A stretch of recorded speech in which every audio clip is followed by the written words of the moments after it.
stop and think and wonder, hey, maybe there's something fucking wrong with our Twitch chat. But then I remind myself that, no, it's exactly as I cultivated it. Hi, chat. Hi, Z.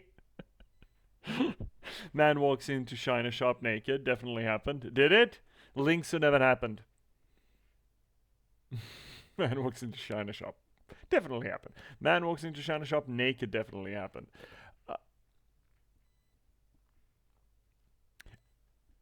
I would argue that a man can probably not walk anywhere naked without swinging his dick. Well, I guess it depends on the size, but so long as it's not a really chilly day, I think there's going to be some amount of swingage going around. Because you don't, need to swing it like a fucking bat for it to sort of dangle, A dangle is definitely a swing, right? When you start adding in and smash priceless vase with his cock, well, the odds kind of drop. Yeah, they are. But that was not technically part of the agreement. That was not technically part of the statement, right? It was just swing your dick around. That was it. There was no mention of breaking anything. Do you know that bulls in a China shop are kind of, well, it's not a guarantee that they're going to break anything. Mythbusters tested this.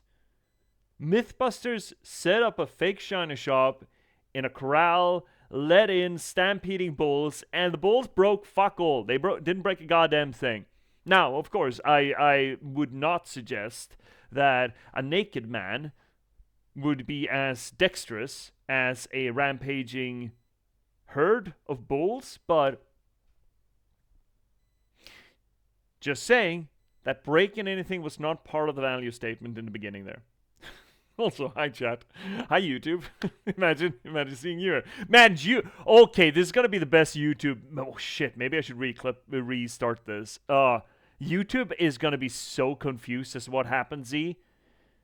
Okay, YouTube, quick recap. So, how did this start? Right, C came in, asked if first was a thing, and then I validate C by saying, hey, the kids say it all the time. And then I sort of juxtapose, the whole, you can't swing your dick around and like a bull in a China shop for some god awful reason. I do that a lot, YouTube.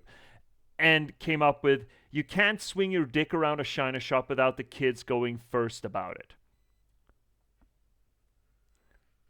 That's the context you need, okay? It's not as insane as it sounds. Well, no, it's not as insane as it sounds. It's just kind of insane, just mid-insane. But it's not as absolutely mind-bogglingly insane as it might have sounded when you came in. Hi, everyone. Welcome to the channel. This here little corner of the universe, the internet, and all things Twitch, where we try to be all literary and shit about the games that we play. That is to say that we do literary science and not just dick jokes. This you need to have both. You need to have both stiff upper lip literary talk and dick jokes for it to be permissible as modern viewing. I mean, that's a joke, but I think it's fucking true. Might just be true. Either case, welcome. We apply literary criticism to the games that we play. We do close reading, structuralist analysis, deconstruction, anything that we can really get our hands on to try to make sense of maybe not so much what the story is, but rather how it's all presented, how it's being told, how it functions, or alternatively, how it doesn't. We do all this work, not just because it's fun, not just because it elevates the media. Both of those things are true, but technically, for legal reasons, this is a promotional channel. For my own work. You see, narratology and storytelling are not just passing fads of mine, they're near and dear to my heart because I'm an author, I'm a writer. So, I'm a professional when I say you can't swing your dick around a China shop without a kid's going first about it. That's a professional writer sentence, by the way. I started streaming to try to promote that work, the written work, not necessarily the dick swinging in the China shops, because there's surprisingly little dick swinging in the China shops in my writing. It's just here. It's just you who get it. Instead, you can read my work in the totally non-dick... I need to drop the dick swinging. Or I should just keep going with the joke for the entire fucking stream and just grind it into the dirt, as it were. It's one of those days. It's Monday, eh? Dick on the brain. Oh, apparently, I don't know. It just sort of happened. It's just sort of happened. Either way, If you're curious about the more serious things that I write, you could check out The Patchwork Sovereignty, a noir thriller set in a post-apocalyptic Nordic folklore verse, which I'm really fucking happy to finally be able to bring to y'all. I think is really cool. The book itself, think of it as a low fantasy folklore version of LA Confidential or Chinatown, without the incest. There's absolutely zero amount of incest in this, so you're safe. I think it's kind of cool. I think you should check it out. It's available pretty much everywhere you get your ebooks or print-on-demand copies. But if you need any help, there's a handy-dandy link down below. If you want to read something else or something more of mine, you can always check out The Last Box, a cyberpunk thriller about the spontaneous eruption of sapiens in a random slug of gaming code and the people who are unfortunate enough to have to try to reconcile with that fact. Also, I think it's a rather good book, does a few things different than most other AI media, and it's also Burk. It's also available pretty much everywhere you get your ebooks or print-on-demand copies. But if you need any help, there's a handy-dandy link down below. That being said, let's deposit these bags over my shoulders and gets on with ourselves. This cord is not being helpful this morning. So how's everyone doing? Are you doing well? How are you all on this Monday evening?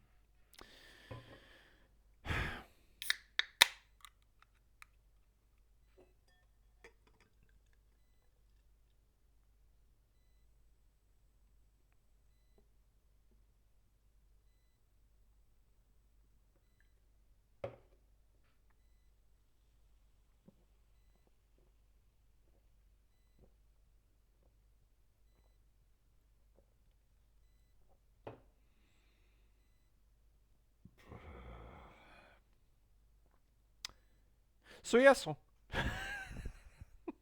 Jesus, stop being weird. I can't do that, see?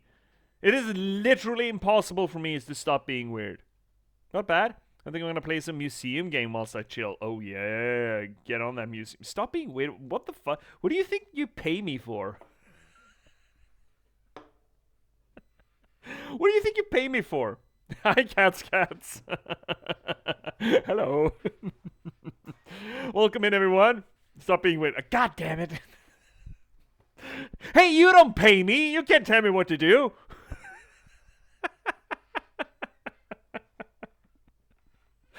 I can't believe that you're all fine with the dick swinging in the China shop, but as soon as I start staring you down while I'm pouring a beer, then I'm the fucking weirdo. Jesus.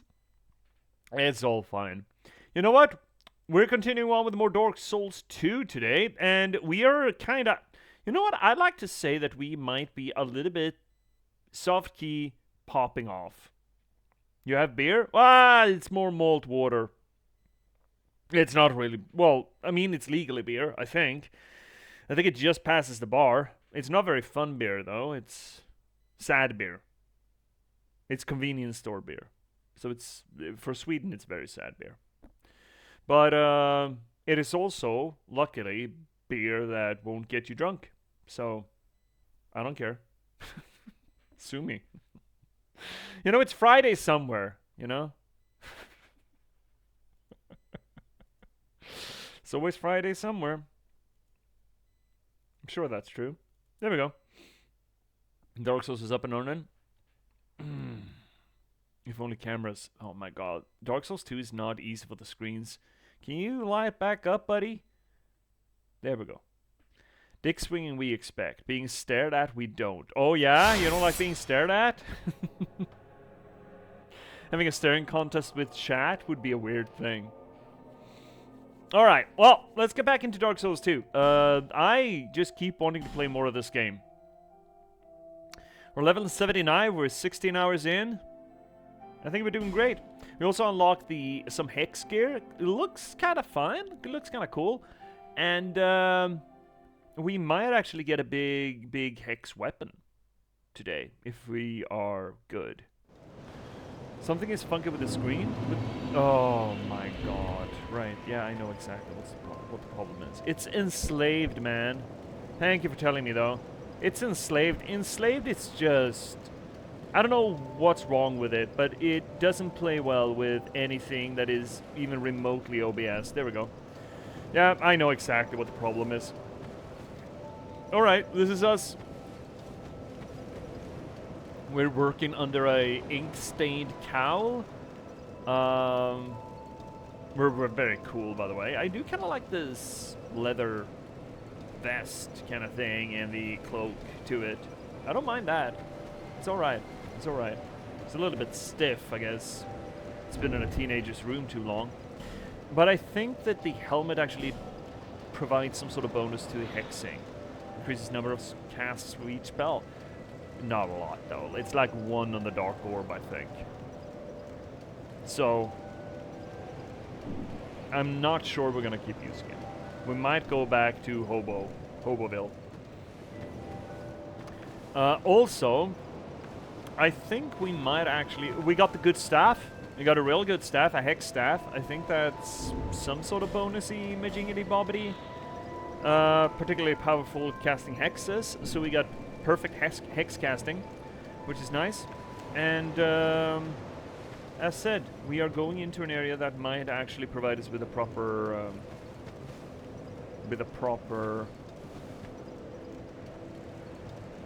dark weapon, hex weapon. And we are running the ring. We don't need to run the ring, right? Whispers? Do we need to run whispers? I don't think we need to run whispers. Not phantom. Gradually restores is cheating. Maximum load, we don't need. Maybe we should just keep going with some PvP. But, you know what? Let's get on with it. I think we're going to the cops, because we finished the Sinner last time. Last night on Dragon Ball Z. Hi, Lemon! Can we get a little shout out for Lemon? And also, can we get a little shout out for Double OZ? Now that I think about it, I mean, Z can shout out herself. I still want Z to just shout out herself. There we go. Big shout out to Lemon Cake, good buddy of the channel. How you doing, buddy? Are you doing well? How's your Monday, bud? I'm glad to see you safe. Take a look at my wares. Thank you for the shout out. No, of course, dude. Of course. We can actually get the Sinner set. Is there anything good about the Sinner set? It increases weapon load, equip load. I think that's a bad thing. Or is it? Mask of the Lost Sinner. The spikes pointing inward suggest that this was not only used to bind prisoners but to torture them as well. Sounds delightful. Straitjacket of the Lost Sinner. A tightly cinched belt presses against the waist. By now, no one knows who this was used to punish or for what reason.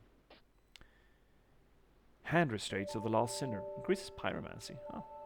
The device used to restrict the use of the hands. By now, no one knows who this was used to punish or for what reasons. The tattered skirt of the guilty were in shame. By now, no one blah blah blah. So, I believe that the indication here is that this Lost Sinner is actually the Witch of Isolith, who was the mother of pyromancy in Dark Souls 1. Now, of course, the connections between Dark Souls 1 and Dark Souls 2 are, as we mentioned last stream, they are too flimsy to be sure that they are solid, but they are too explicit to ignore, which puts them into this weird category that we can't really deal with them in any proper way, shape, or form. I'm doing well? Yeah, good, bud. Just tired after work? Yeah, I hear that. I hear that. Man, streaming after a full day's work is certainly something that I'm gonna have to get used to. So yeah, everyone should totally check out Lemon Cake. What have you been doing recently, Lemon? What have you been up to, streaming-wise? Also, are you joining us for Repo Saturday? I'm not streaming tonight. Oh, good for you. Also, let's see if I can get a little shouty out. I know she just won't do it herself, which you might almost wonder why I have her as a mod. But everyone should totally also check out Double OZ, good friend of the channel, who is going to be starting her own Dark Souls run real soon. Oi! When are you starting Dark Souls, see? Are you starting it tomorrow? Tomorrow's a good day for it. Let's see here. Oh. There we go. Thank you. I don't know yet. Might be playing GTFO, but I'm not sure. I mean, I've seen you play that game, and it... At one point in time, it looks like it would have been my jam. You would These days, I can't be arsed, man. I just can't be arsed. Oh, it's because this GTF though, like a big F. Lively town. Lonely times indeed. Okay, so what are we doing? We're just fucking around. Fuck around. Fuck around. I think in not too short an order we will have Lennygrass. Ooh, chest. Who'd have thought? Short bow. I knew you'd be around soon. Go on. Show me what you got. You'll need souls to repair and improve equipment. I know only of smithing. Don't waste your souls on use. Yeah. Okay, so there's you don't see anything new, but he will eventually. Right. So I guess we're going. Yeah, sure. Let's go. Allons either. To the Huntsman's Call. So we took a little speedy through here to get to Falcon to get some of this this hex stuff, but otherwise this is the next venue for us to go. We have gotten one of the 4 souls. We got the Lost Sinner, supposedly the Witch of Isalith, and now we're going for something else. And here's Falcon. I don't think he has anything for us. Do you? The dark watches over you. Yeah, it's very kind.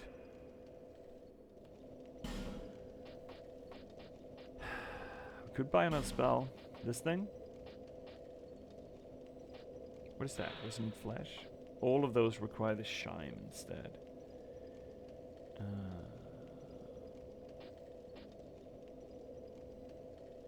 You know what? Let's get that. I mean, we are going hexy after all. The dark is... Might as well go properly hexy. Woof. Hey, buddy. Oh, you seem to have a... Are you guys having a good time? What are you having such a good time about?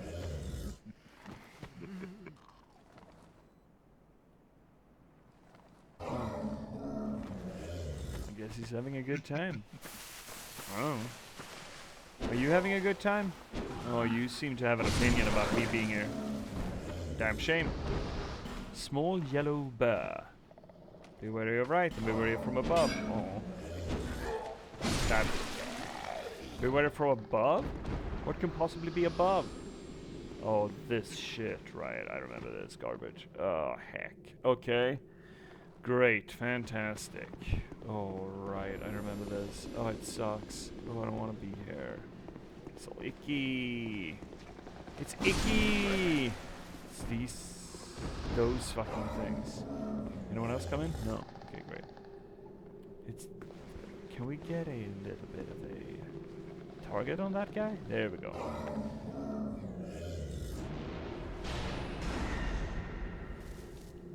I mean, that did it, I suppose. Never done a... So we're gonna have to go down here eventually. Not a big fan of that. But you know, it is what it is. But not right off the bat, I think. Hey, buddy. You alright? He's just scraping dirt into his mouth. He likes doing it. And we have one boy over there, and we have a little bit of a place there, and we have a fairly nice view, actually. Kind of creepy, but, you know, that's where we're going today. Well, we're probably going to go further than that, but we're doing that today. For sure, for sure.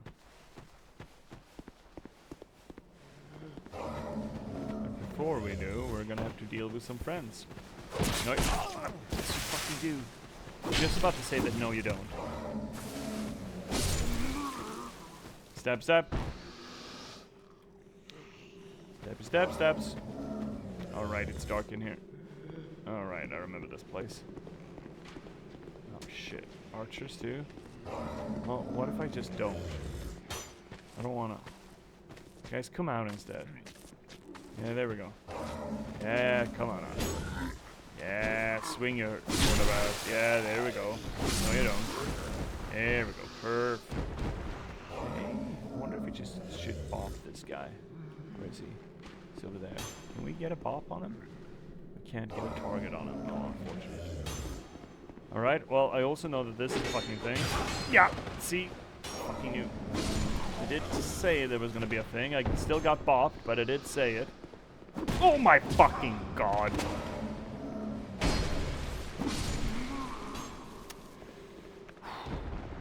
fucking game, man. This game.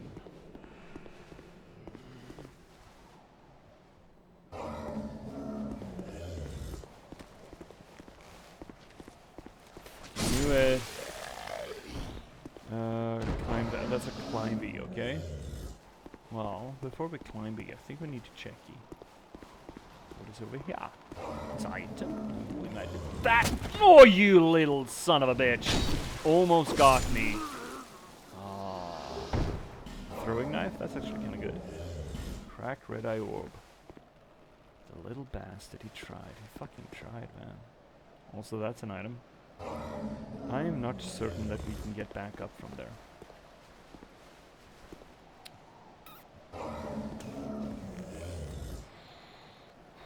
God, we're gonna... This is not gonna work.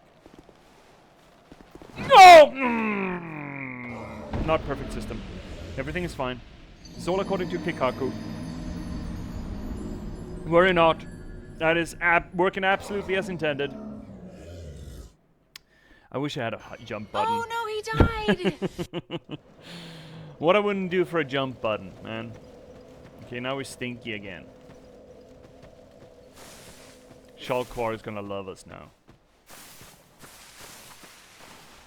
Oh. There. Oh no, not death. Okay, there we go. Can you please add a slow clap for your teams? I don't know. Okay, I mean, yeah, but how? What would that be? I mean, I know what a slow clap is. It's just, how would it work as a sound redeem? Just a slow clap? Just the sound of a slow clap? I feel like you need visual aid for a slow clap to be properly enjoyed, you know? Why can I not? There we go. There's something that says, well done, I'm totally judging you. Yeah, I get it. Look, okay, so in that case, I think I want an animated emote. Or an animated thing. So that something could stare blankly into the screen and just go... Because you kind of need the full thing. You can't just hear the sound, right? We could totally do it. I'm not sure how. I would do it. Okay.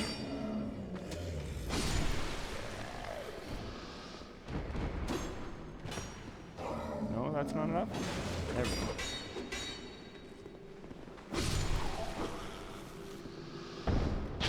Oh, he got me from over there. Bullshit. Flame Flutterby? That's actually pretty good. That's not bad. Alrighty then, you're gonna come from down there, and I'm gonna stab you. Hey Roy! Hey buddy, how you doing? I'm trying to do jumping puzzles in Dark Souls, and you know how fun that is. Oh, that's a swing in this movie? Oh, I'm impressed. My guy. Oh, no! That's so close. It's not even funny. Okay. Are you fucking high? All right, I can't jump. Oh, no. Okay, fine. I'm supposed to land on that? Oh, shit. Okay. Okay. Whoa, oh, ooh-wee. Okay, where are we? Oh, we're up Shit Creek, eh? Oh, great. Love this place.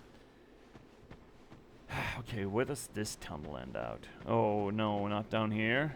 This place sucks. Poison gas, I had tried ranged battle. Yeah, I would love to. Love me some ranged battle. If only I could get a visual on. They're above me, they're below me, they're to the right of me, they're to the left of me.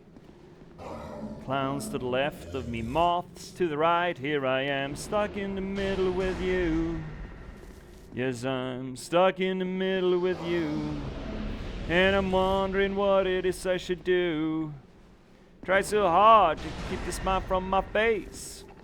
Doing good. Just started playing Balatro. Oh no, you got caught in the web. In the intricate web of Balatro. As a gambling addict, I'm loving it. Yeah, Balatro is in fucking everything. Balatro is in Fortnite.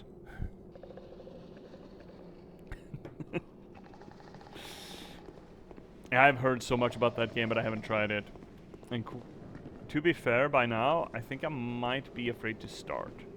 Okay, how do we get down from here? This may actually call for equipping Kittering. Right, we got Kittering, but I know it's also gonna suck downstairs. What's the best way to go down? I'm not going for that item. I saw so many people saying it's a good game, and I love poker and gambling, so I said, hey, why not? Well, that's exactly the reason why you wouldn't, why you shouldn't. Like, I like gambling. I shouldn't play this. Whoop, Sibbity. Well, we got it. Oh, see, that's why this place sucks. Oh, that's why this place sucks. Shit. Well, you know what? What else are we gonna use the spells for? Alright, well.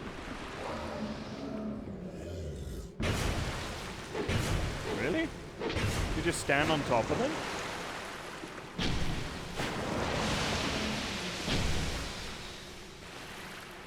You got way too much fucking HP, my guy.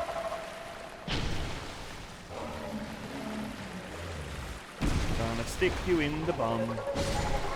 Oh, that didn't suck half as much as I was fearing it was gonna. Poison Moss, large Titanite, 3 large Titanite, that's not nothing. And a chesty. What's the worst that could happen? Fall in love with the game and stop sleeping to play the game? Couldn't be me. I couldn't be me. I couldn't do that. What's the worst that could happen with gaming addiction? I don't know. Ricard's Rapier. Let's read that. An exquisite decorated rapier, said to belong to the prince who appears in an ancient tale. There are numerous variations of the story of the prince who wandered the lands and eventually became undead. The majority of these tales end in tragedy, but there are some exceptions. Considering that this game plays around a lot with the Arthurian mythos, as I keep saying. There we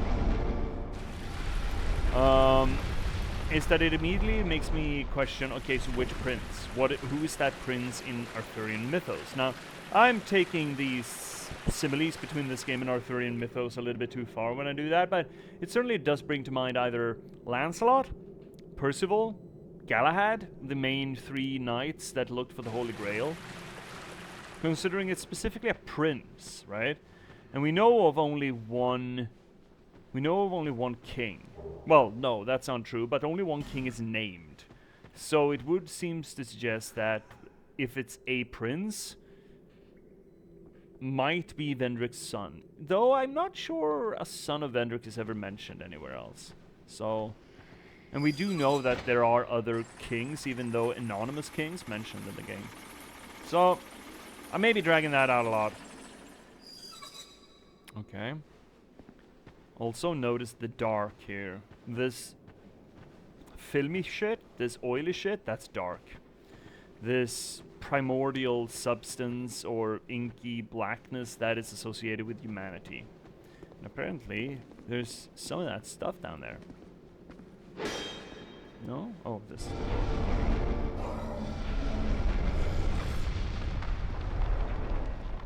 Oh, this place. Oh, jeep as fuck. Oh, fuck you. I should drink.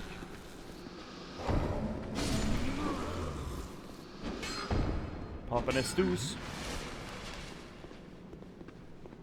Really? I thought this was just the shadows being buggy. No, there are no bugs in Dark Souls. Surely. No, it's actually a thing. It's actually a thing. Important to the game lore. See you.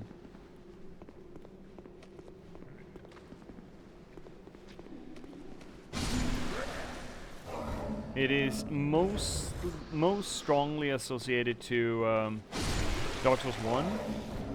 Nah, Dark Souls 3 as well. It is around here, but it's not necessarily pointed as an antagonist. That's what it is, though, in Dark Souls 1 and to some degree 2. No, it's to some degree 3. But in Dark Souls 2, it's just a thing. Just a thing that exists. And I think that's kind of interesting. That the stigma of the dark has been relinquished in Dark Souls 2. And it's just something curious that isn't forbidden in any way, shape, or form. It is just... You're just told that, I don't know, should you? I don't think you should. People are a little bit apprehensive about it. Oh, come on. Oh, come on. There we go, dodgy, motherfucker. Rogue leggings. Does that mean that the leggings will run away from me? They will escape if I'm not careful? Do they look good? That doesn't feel very roguey. Unfortunately, they kind of suck. Oh, Hexesplatzies. I like to remember there being a bigger enemy here. Like this guy. Right, that guy. That's exactly the kind of enemy that I remember there being, but we don't have to fight him, so we probably shouldn't yet. Instead, we could just jump down. Just jump around! Jump around! You know what we should do? We should run and light that brassier. Oh! That certainly sounded like someone jumped down. Jump around! Jump around! And now we're back in this fucking place. But now I guess we did the oh no, we're so close to being icky. You know what, maybe we should actually equip some of that green moss shit. Reduces poison buildup. I hope we're gonna find more of that. Because I have a nagging suspicion we might need it. So let's grab a little torchy poo and go light that brazier because I do like having them lit for obvious reasons.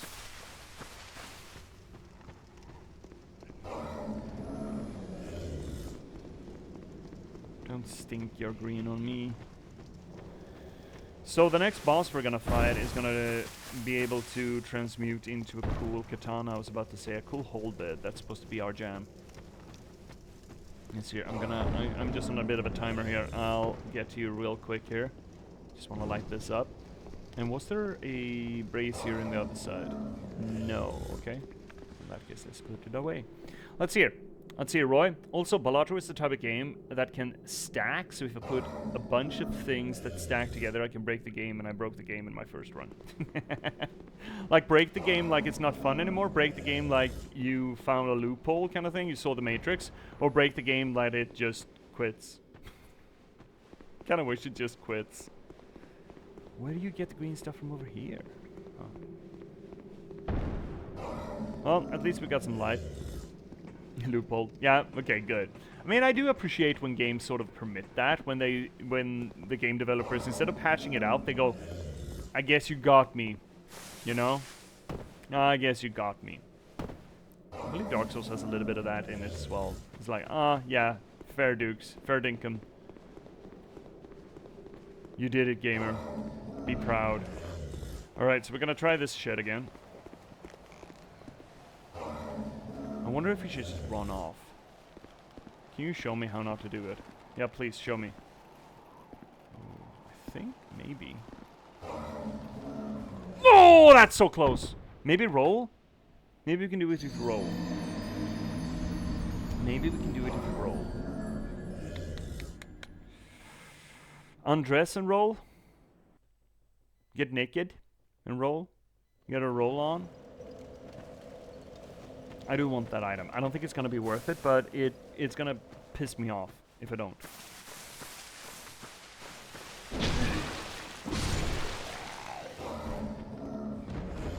Alright, you. I remember you. Oh shit, he dropped something.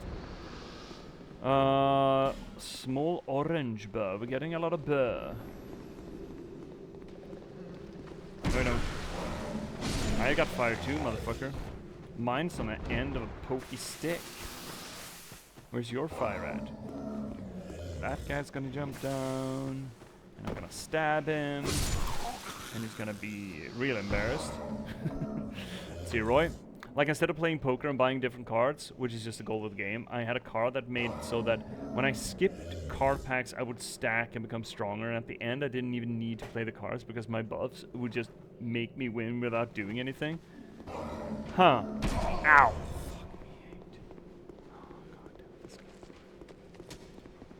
No! No! Oh, come on.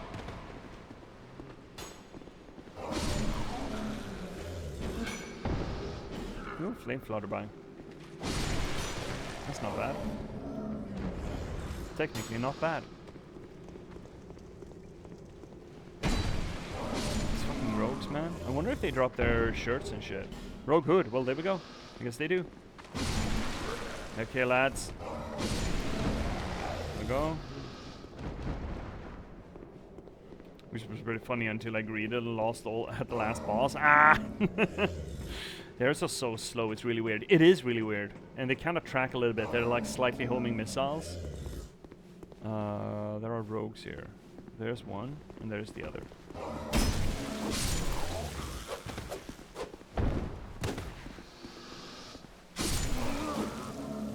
Stab, stab. Stabs your uncle. Also, we did get a hood.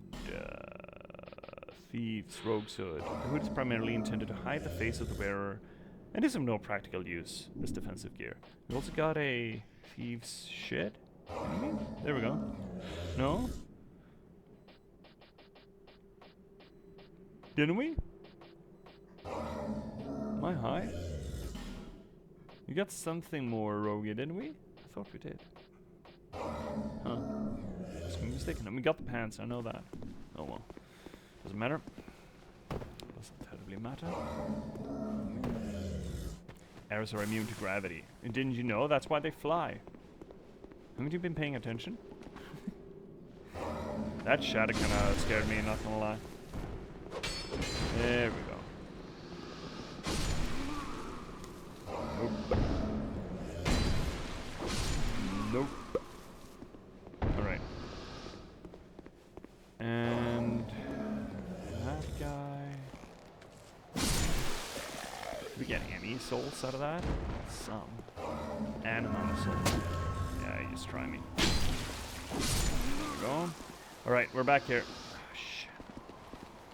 It's like the Goldilocks shit, right? I almost beat it on a roguelike on the first try, which is pretty funny, but I also sad because I got extremely lucky because I found the right buffs at the start of the game, so I won't be able to do it again. Yeah, that's the thing with roguelikes, right? Oh, both the charm and the dread of them. Right, do we have to unequip everything to get the long rolls? No, we don't. We really don't. What do we need to unequip? That thing? Congratulations! Congratulations! Think this. Congratulations! Congratulations. Congratulations! Congratulations. Congratulations! Congratulations. Congratulations. Congratulations! Congratulations. Nope. Congratulations! We actually don't move any further. So we have to jump. That's what you're telling me. I fucking hate this. Hey, Twan! Shout out to Sniper Twan. Hi, good buddy. The Repo Maestro, as it were. Oops. Nah, this shit was planned. Kinda, sort of, a little bit. We're trying to make that jump, and it's a tricky jump. It's all according to Keikaku. Stab, stab. Life jam? That's actually pretty good. Don't mind that. Stab, stab. Life jam. Stop pissing on me. Please buy a guy a drink first. So how you doing, Twan? Are you doing well? How are you on this our Lord's Monday?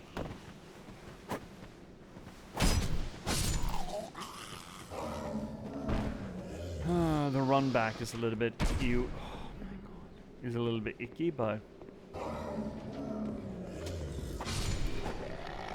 supposed to be another one? He hit me through that? That's bullshit.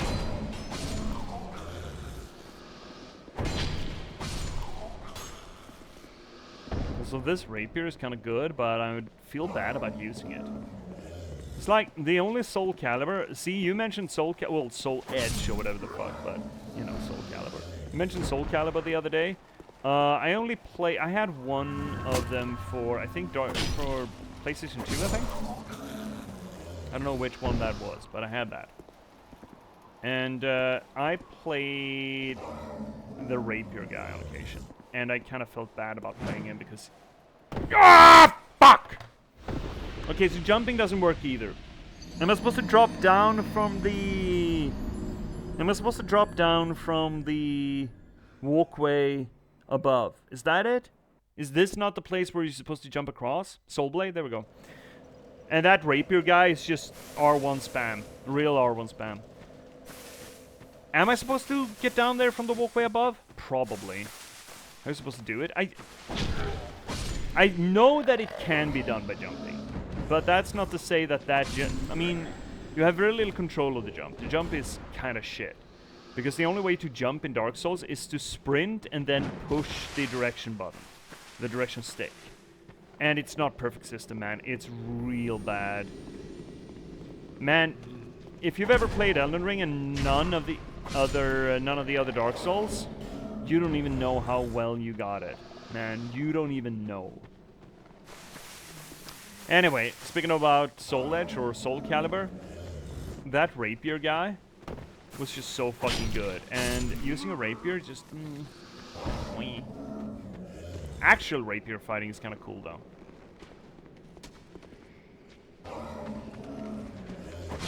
It's kind of cool because it's about control zones along the blade. It's weird and it's cool. No? You know what? Oh, where the fuck did you come from? Okay, we need to heal. Where did he come from? Did he follow us? I think he might have. Can I target you? No, I still can't target you. I wonder if I can just blind shoot. Let's try that. Oh, I mean... Oh, whoa! That's what we like to call a B-stick. Poison arrows, huh? Well, that's not nothing. I don't want to have to deal with you guys. I just want to get back to the jump. I'm doing a jump here. I think I got a train behind me.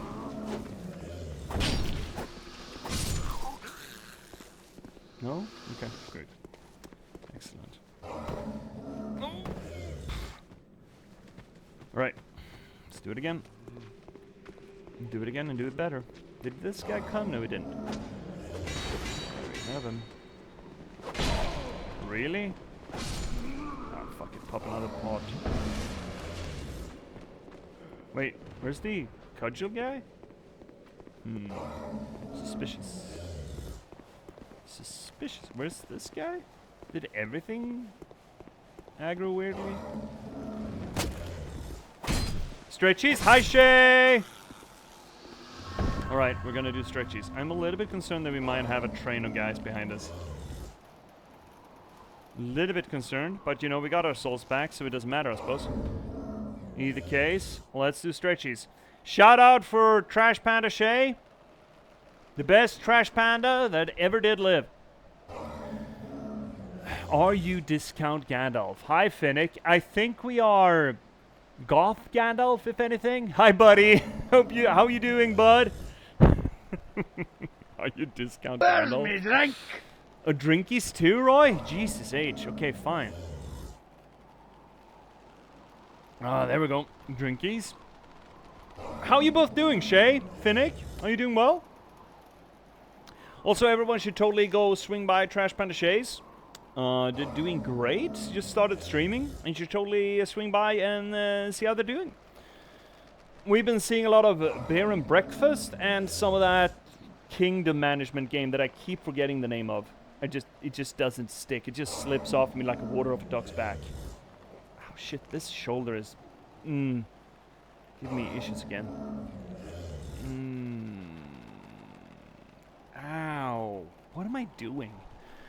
How am I living incorrectly for just one shoulder to get all icky on me?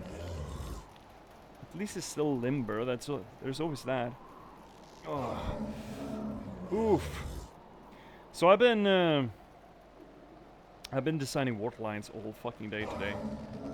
Got great work done, but got dug in a little bit too hard, too greedily, and I ended up with the most finicky fucking work ever imaginable today at the end of the day that I'm gonna have to continue on tomorrow.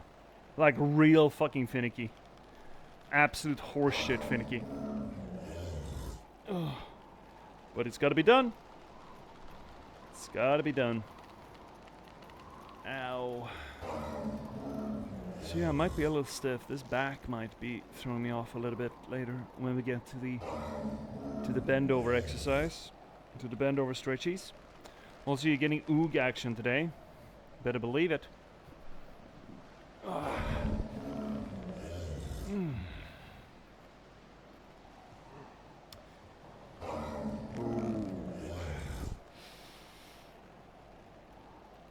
Yeah, that thigh didn't bend like that. Oh, hasn't bent like that all day. Oof. Holy cow, your Twitch crashed? Oh no, Shay! At least, yeah, it's been... C's OBS has been acting up for a few days. Did you fix that, C, or is it just... Are you just not paying it any mind until it does again? Mine hasn't, thank fuck. I'm happy about that. It's kind of scary, not knowing what goes wrong, but it's little surprise, right? When you stream, you're essentially asking like 4 pieces of software to work with, what, how many pieces of hardware? It is absolutely mind-boggling that we can make this shit work at all, I think. Come on, buddy. Bend. Don't bend, rather. Ooh.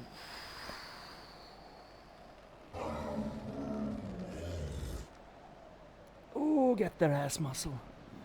Oh, stretch that ass muscle. Oh.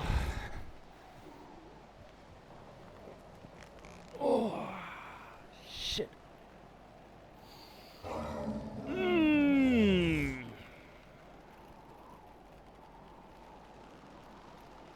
Ah. Old man noises. I'm assuming that it's part and parcel of the entertainment value for you to hear old man noises, right? If you're gonna ask an old man to stretch, you're gonna get old man noises. It's part of the chore.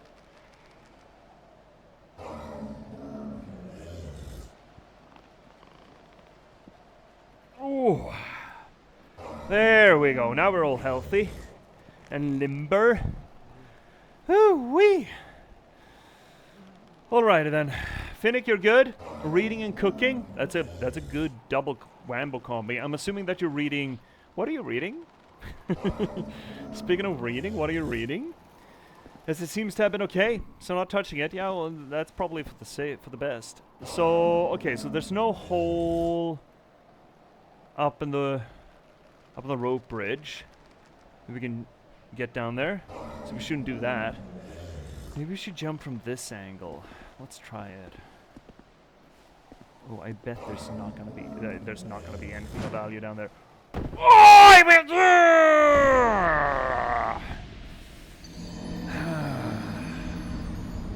do! Was this a PS3 game? I don't know, cats. I don't know. It should have released to some sort of PlayStation, right? Oh shit. It should.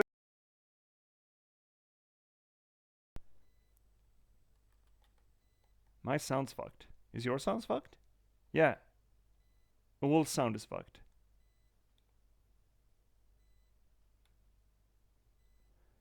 Why? My sound is also fucked. Let's restart the entire thing. It's weird. It stopped when I cast a spell. I think this is a software bug. Looks too good for PS2, right? That's what I'm thinking, cats. That's kind of what I'm thinking. So it feels late for a PlayStation 3 release, Bloodborne was initially released on PlayStation 4. I know this because Bloodborne was the reason why I got a PlayStation 4. No? Okay, so this software is absolutely fucked. That's what I'm getting here. It can't even go to main menu. Yeah, there's something funky in the state of Denmark here.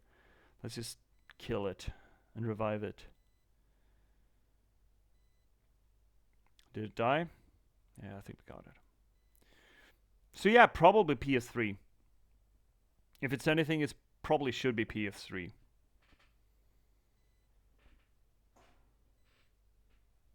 Okay. Lights. Camera. Do we have action? There we go. Okay, sound's back, and you're back. You don't have sound, though.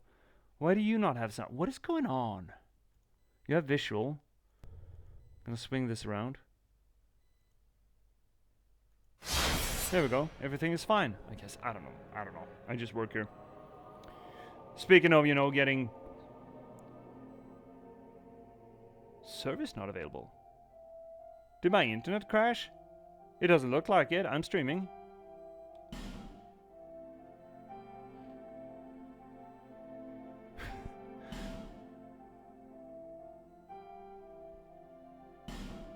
Did the Dark Souls servers just crash?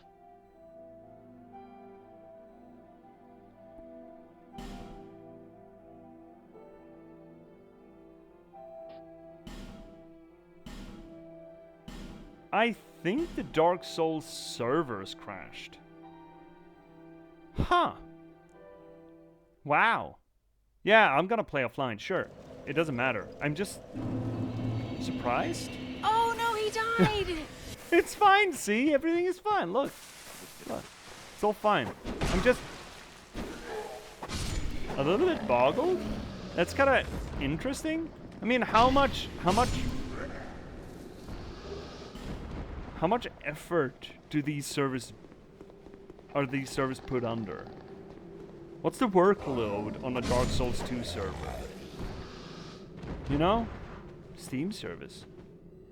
Steam might have crashed. Can I...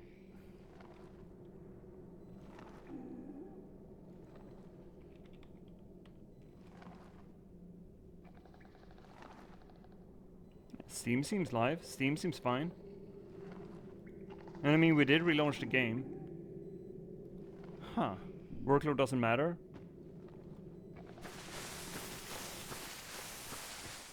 Oh well. I would have expected a server to go down if it was a heavily populated new game, but for an old-ass workhorse like this, it seems sort of trippy to me, but here we are.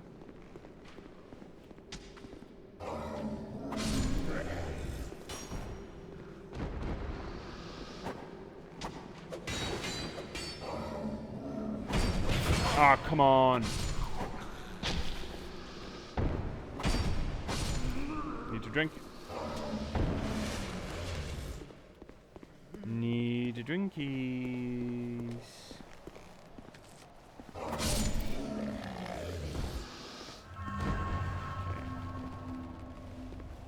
Should we try it out again?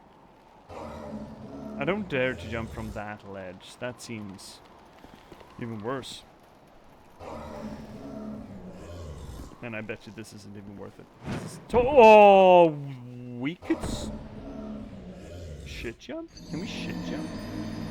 Let's try some jumping exercises. Huh. Or we're just gonna leave the item. What is that item? Can someone tell me? Can someone check? What is the item? Hey chat. What's that item that I'm trying to get? We're in the Huntsman's Copse.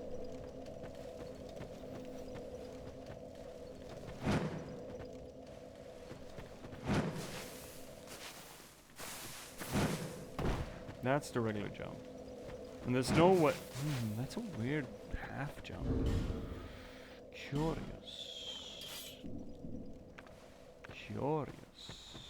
You know what? Fuck it. Let's go. Let's carry on. NPRs. Ah, fuck. I really want the item, though.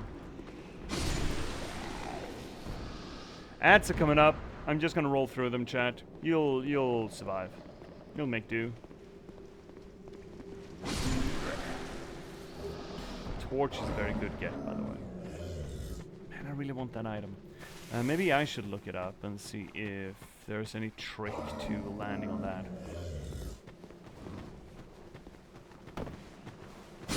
Not sure what I should Google it as. Huntsman's Corpse, obviously. I should have brought up a second window for this already. Oh, my screen. Oh, it really doesn't like this. Dark Souls 2, Huntsman's Corpse, jumping item. If that even works. Bring it over there.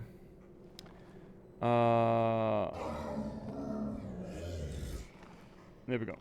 This is perfect. If you hit R1 as you land, you cancel the roll you do every time you jump. Really? Oh my god. Are you fucking high? Is that a thing? I need to try that. So. No.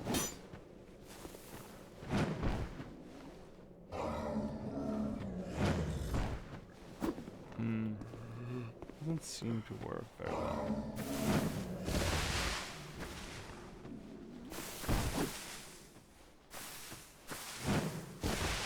No.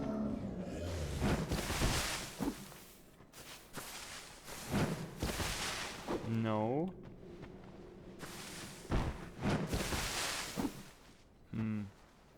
I would say no. It doesn't stop shit. I mean, if you could stop the roll, this would be real easy, but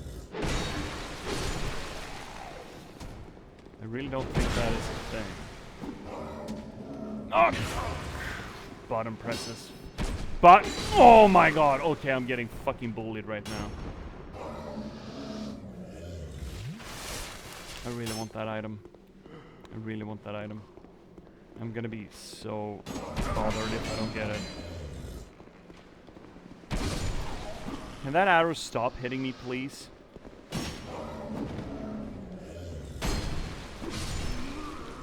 Another potion. Doesn't matter, we're gonna die anyway.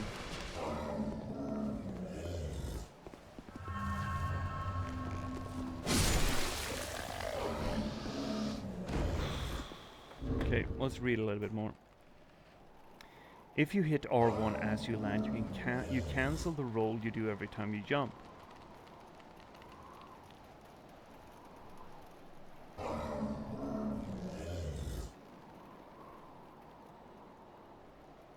Pharaoh's Lockstone. Okay, it's important then. Drop off the bridge. Okay, so there is a bridge drop off. Okay, never mind then. We're carrying on.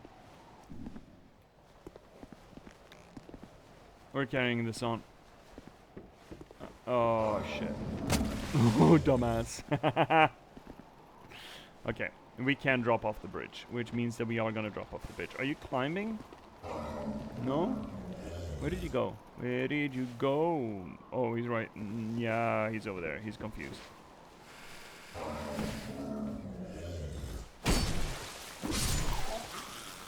So here we got a little rest site. Great, love that for us. Throwing knife, fantastic. Okay, so we're progressing again. We're back on track. I thought I looked up at rope bridge and didn't see any way for us to do the swiggity swooty. Obviously, I was mistaken. So this place always reminded me of, actually the other way around. I was always reminded of this place when I played a certain part of Bloodborne. And I think anyone who played Bloodborne knows exactly what I'm talking about, and if you haven't played Bloodborne, it doesn't matter. So there absolutely are, you know, design choices sort of carry through. Hereby attack is way slower, and the way he holds it is different too. I got this sword in DS3 yesterday. This sword? The longsword? Yeah. I was so disappointed. Yeah, the cats. The longsword handles remarkably different in Dark Souls 2. The way that it handles in Dark Souls 3 is the same way it handles in Dark Souls 1. This item has a very peculiar moveset in Dark Souls 2 explicitly. The stab In Dark Souls 1, you'll get it by the strong attack from one-handing. And this swing, in Dark Souls 1 and 3, you get it from the two-handing. It's really fucking weird why they did that, but they did, so, you know, here we are. Also, we got Big Lad coming in. Big boy. Oh, he want to cut us.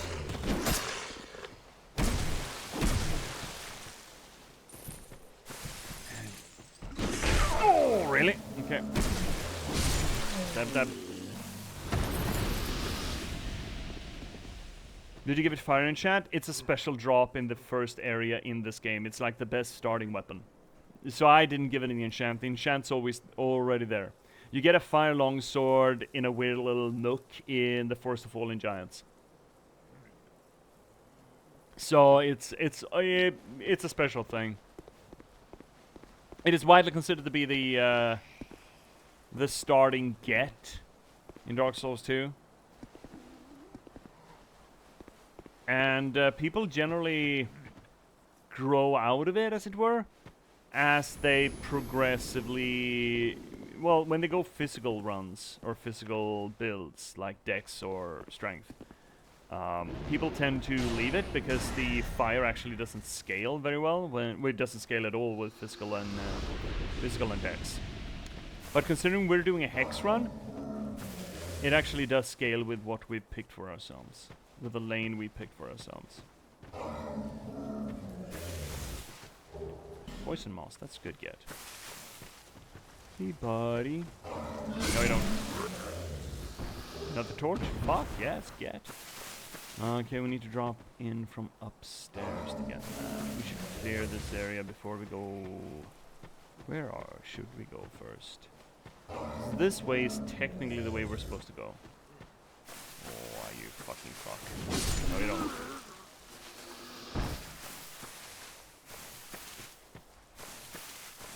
There is one even sneakier than this part. I believe that you're gonna get up and be an asshole. And I also believe that there are boys up. Look at that boy. He's just waiting for us to crank the cronk. Oh, dog! Oh, shooty boy. Shooty McGoody. Okay, do it again. Do it again in that area. Okay, never mind. Stab you instead. And our HP is so-so. We're taking a lot of silly hits. What are you doing? Oh, he's fucking scooting. Scooty McGoody.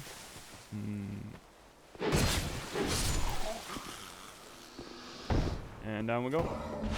No! Oh, no, no, no, no, no, no! Okay, you're fine.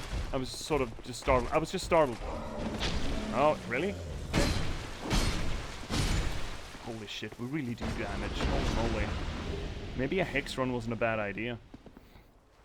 Alright, we got the big guy. Oh, that's a lot of souls. Fuck me. 12k? Sublime Bone Dust. Oh, that upbe's the Estus flask too, right? That's the Estus uppy, I think. Yes, it is. Yes. Which I guess we don't technically need for as long as we don't get more health, but, you know, still, got it. Okay. Bye, my guy. I think I want to get all the looty magoody around here. This is definitely a trap. This is definitely a trap. There's definitely gonna be dropping down someone down here. Morningstar and something. No? I think it was just a soul. Huh, okay. Didn't we already have a Morningstar? Didn't we already pick one of those up? Yeah, we did. Weird, okay. Okay. Anything behind? No. There should be, though. That feels almost as bad as going behind a waterfall in a game and not finding anything. One of those lads? I seem to remember there being a moth around here as well, but... Hey, buddy. Oh, get back! Oh, iframes!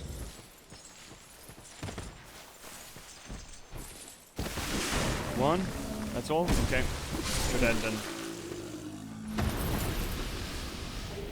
Aromatic ooze. Ooze. I'd like to remember there was more fucking stuff here. Up there's a moth. Big uppy. Oh, great. Oh, fantastic. Oh, great. Fan-fucking-tastic. Hi, Mr. Forlorn. Mm-hmm. You're gonna be a bastard? I think you're gonna be a bastard. So this is an NPC. NPC invade. Oh, look at that HP, man. Oh, God, what's the tracking on that? What's your fucking hitbox like, dude? What are you using sword-wise? So Forlorn, makes me think. Oh, Jeebus.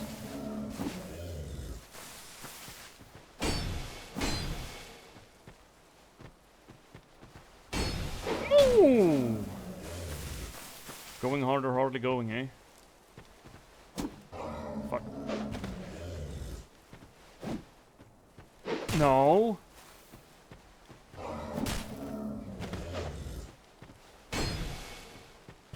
$200 and some damage. I think that might be pretty good. Man, my house smells like such pine trees right now.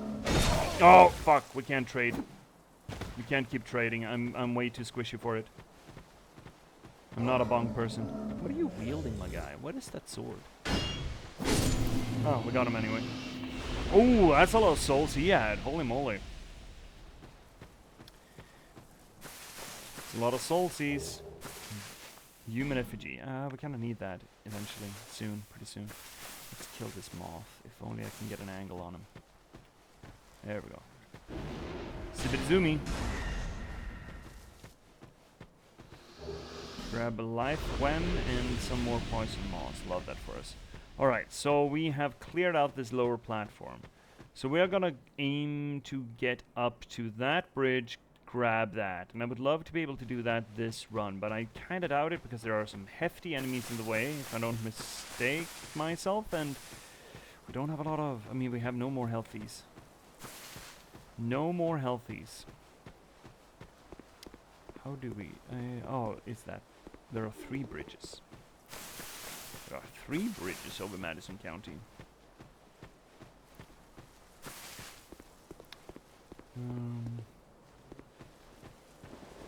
These fucking things.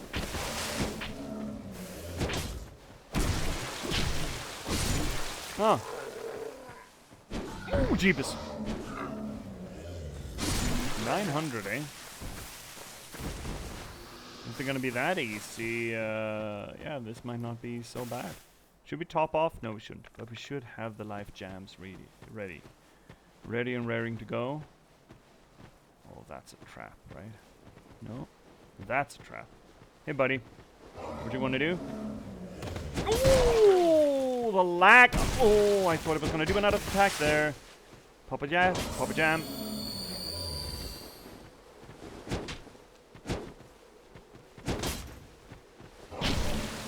There.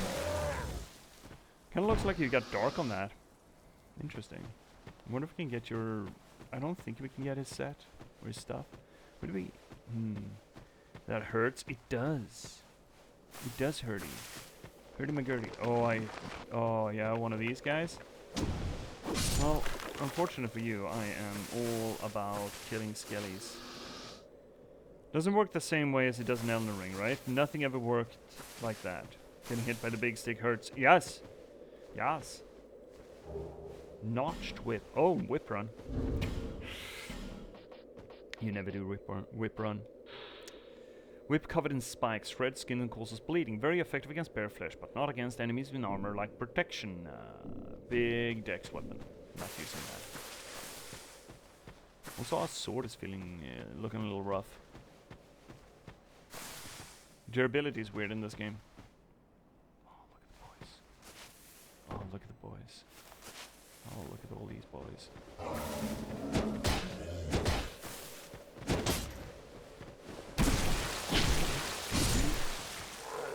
Are they coming?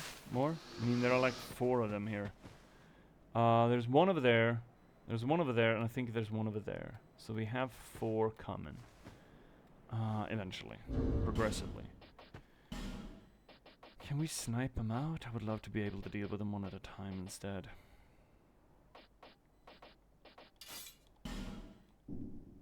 Do we have blots? Yeah, we do have blots. Great. Right? That guy, I think 2 of them are gonna come at us. I think the other one's gonna aggro as well. No? That'd be... Oh! You got a other weapon. You got it. Not the weapon I wanted. So that's gonna be fine. Everything is fine. Man, we have so many fucking souls. Oh, I got so many souls, Chad.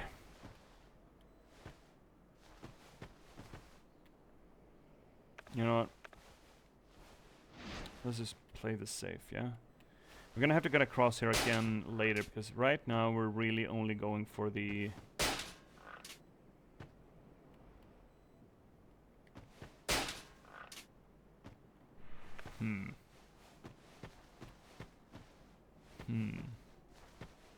Can just one of you aggro? Perfect. Perfect. Oh, no! I mistake, but it's fine. Step. Popping up a light jam because I don't want to die here with 26k on me. And then there's one last one. One last one. Choom. Shit. Your fucking camera! Oh, you fucking camera! Oh, the camera. Did you see that, chat? Oh, the camera nearly killed me. Can you come down, sir? Sir. Please come down here. I don't want to have to deal with you in my bum. Here we are. Perfect. Perfect. Did you guys see that? The targeting system's like, oh, I'm gonna fuck you up. You're gonna get fucked, lad. Oh, buddy. Does that really work? Maybe it does. Okay. Are you ready to lose 27k souls? You know what? This might actually be a perfect moment to do this. Didn't we have one of those sacrifice rings? No. Great.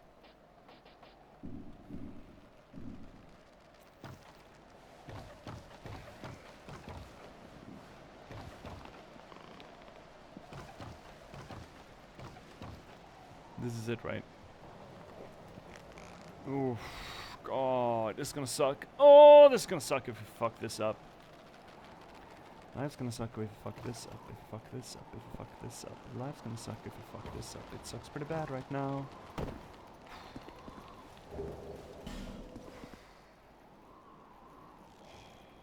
So hot right now. Actually, kind of sucks anyway. Don't fall down, because this means we need to get... Yeah, it kind of sucks anyway. Fuck. Okay, never mind. Everything's fine. We got the thing, though. So that's good. We got the thing. We got the item. Item get. Gonna have to deal with this bullshit. There's a flutterby. Oh shit. Did we get poison? No, not quite. We should have. Probably should have.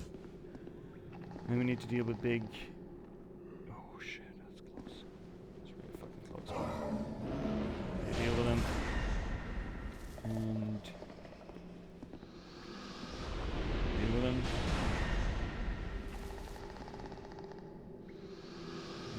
Big stab, I think. Perfect.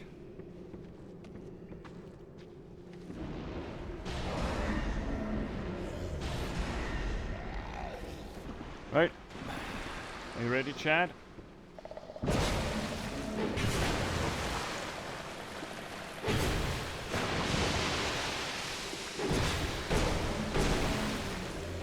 Oh, really? You got tail whips? You didn't do that last time. I love it when enemies just whip out new movesets from out of absolutely nowhere that I've never in my life seen before. Poison moss, large. Ooh, that's farmable, by the way. That's kind of interesting. Breedable, by the way. I fucking that term, breedable, so fucking bad. Also, while longsword is looking kind of rough. Longsword's looking kind of rough. So, okay, so what is it? What does this mean? This blackness. It's the dark. Now, according to Dark Souls 1, the dark is essentially the essence of humanity. Not necessarily a bad thing, but certainly antagonistic towards the light and towards the domain of the gods. So, again, I guess you could look at the dark as essentially the postmodernist antagonist of Dark Souls, in a way. Because it's against the gods. But it is curious that it is here. Here, where we have these gibbets. It's not below the gibbets, it's just here by the gibbets. Making me feel like someone in the gibbets fell to despair and essentially became a beacon to the dark.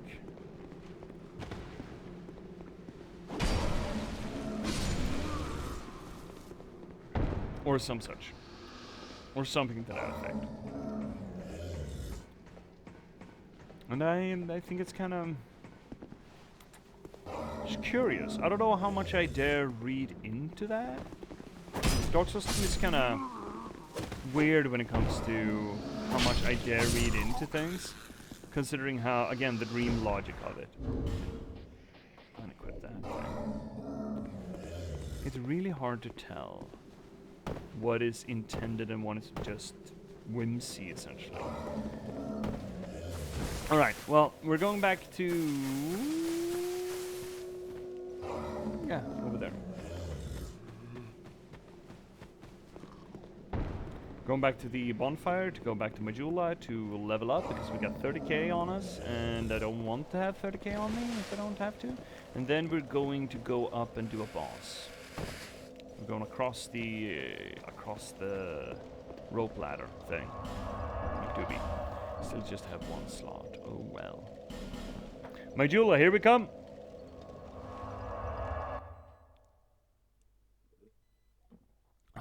So you finally you picked up Dark Souls 3, eh, cats? How do you like it so far? Bearer of the sea. How do you like the poor bastards and turning into trees? That's so fucking creepy to me. Hello, Cryptics! How you doing, buddy? Hope you're doing well. How's Trix? What scales poison? There we go. Adaptation scales poison. That's weird. And Dex scales poison? Okay. Interesting. Curious. Curious. Are we just upping Int and Faith to 30 so we get that upped proper before we start bashing attunement? How many points do we need to get another? 1, 2, 3. 1, 2, 3. 1, 2, 3. This Monday makes me want to wish the whole year would be over. Oh no, it's one of them. I'm so sorry, buddy. You're gonna have worst. Oh, I've had worst. That sounds really bad. Not worse, but worst. 1 point in attunement, and then 1 point each in Int and Faith. Yeah. Man, we're already getting to the point where level ups are getting kind of expensive. We don't have an upgraded Stews, but we do have an upgrade this. How am I? I'm pretty good. I had a good day of work, I feel. I got a lot of work done, which is nice. I'm feeling more and more appreciated by the colleagues. Well, colleagues, but you know, by the boss and the mentor. which means a lot to me, considering, you know, it's an internship and all. And them appreciating my work is just such a great benchmark for maybe getting a job out of it, which is essentially what we want, right?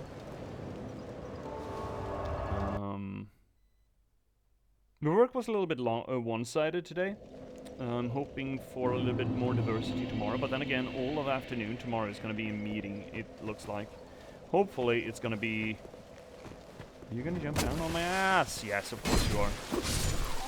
Hopefully I'll be able to do a little bit of work on the side of the meeting, so the meeting won't have to take all my attention. I hope that's going to be the case.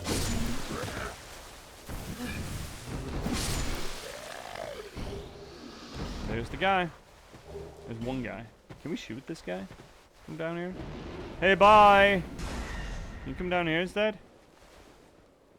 Oh, you can. Great. Fantastic. Hey, buddy. Oh, that's quick. Stab. Stab. Stabs your uncle. Kind of like his armor set could be cool for a Hexer. You can continue with them after the internship. So this is the first out of 3 internships as part of the program. The program is 2 years, and I'm just at the cusp, the last bit of the first year. There we go. There are 2 more internships, one before Christmas and one just after Christmas. As a 8-weeker and a 12-weeker. And then we have a little bit of an exam work after that for about a month or some before we are finished with the course. I'm kind of digging this corporation. I mean, it's big corpo, which, you know, all the bells and whistles with that. But, however, though being big corpo, they kind of feel like they honestly mean that they want to achieve sustainable change in society. They are not publicly traded. It's a foundation that runs them, which is promising. And from what I'm seeing so far, they actually do try. They do try, which I'm hopeful. I'm hopeful they're sincere. It feels like they're sincere. But we'll see. We'll see. So yeah, I think I actually might want to stick with them. So I'm gonna try and see if I can get all my internships at them. And yeah. Let's see here, Cryptics. My manager is on sick leave, and we have daily calls with the CEO and CFO. We're basically raw dogging meetings with management, and I could do without, to be honest. Yeah, oof. Man. Please make a company so you can have meetings all fucking day.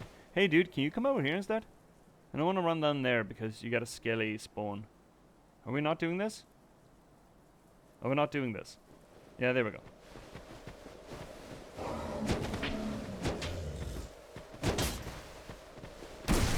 Stab, stab, stab, dead. We do a lot of damage with this thing. Hex build is coming in kind of hard. One of them is going to pull, right? One of them is going to aggro. There we go.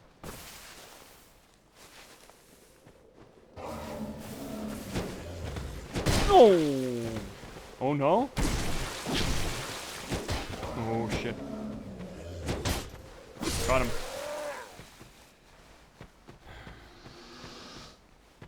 Yeah, meetings are not my favorite forte of big corpo, but I understand the necessity to some degree of them, for them. Especially with a field like engineering. Backstab. Dumbass.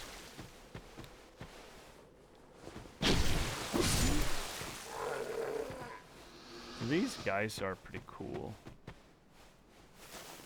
There's the fucker. There's the fucker. Oh, here we go. One aggroed.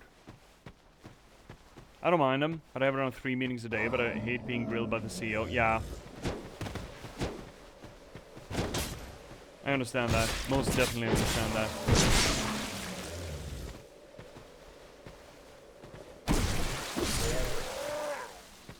That's another thing that I might like about the company, that my boss seems to be... He seems to have his head on straight. He's very focused on making, you know, the money side of things, but I guess that's his job. There we go. He seems to be mindful that we do things right, because a big part of the field, engineering consultancies, are kind of corrupt. The whole system of billing hours in Sweden is absolutely corrupt, and he seems to find that absolutely disgusting, which I appreciate. Come on, buddy. Okay, fine, I'm gonna shoot you. Boom.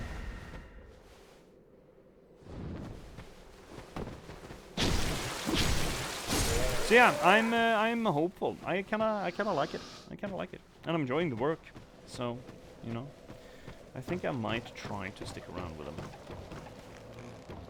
Zero Cryptics, you're in finance? I'm in finance. My manager is a lovely lady. Her manager is the CFO, and she's a lovely lady. The CEO is a nice guy, but only when outside work hours. Yeah. I wouldn't even know what to do with financing, man. I'm not very good at making money out of anything. It's not my skill. Monetization, business models. Alright, I know there is something spicy up here, like an NPC invasion or something. Yeah, look at that boy. Undead Purgatory. Huh, well. Hi, big lad.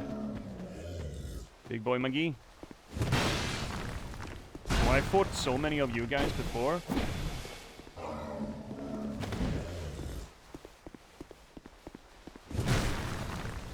Oh, stamina! No, not stamina. Geometry. Oh! I don't know. Oh god, we gotta add. Fuck. No!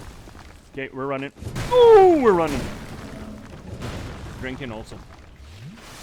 We scooting. Oh, this is a bad place to fight, though. This is a really bad place to fight. Maybe I'll fall off trying to chase us. Ooh, chariot boss. Yeah, I don't look. I think I fought this guy once. I don't really remember him, but I know that he's gonna drop a sweet katana. No, that's not quite true, but we will be able to transmute him into a neat halberd. So I really do want to fight him.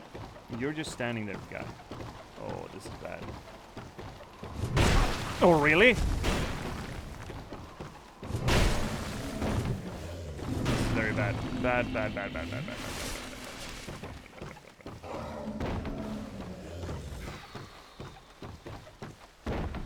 Do a fucking thing. Oh, come on!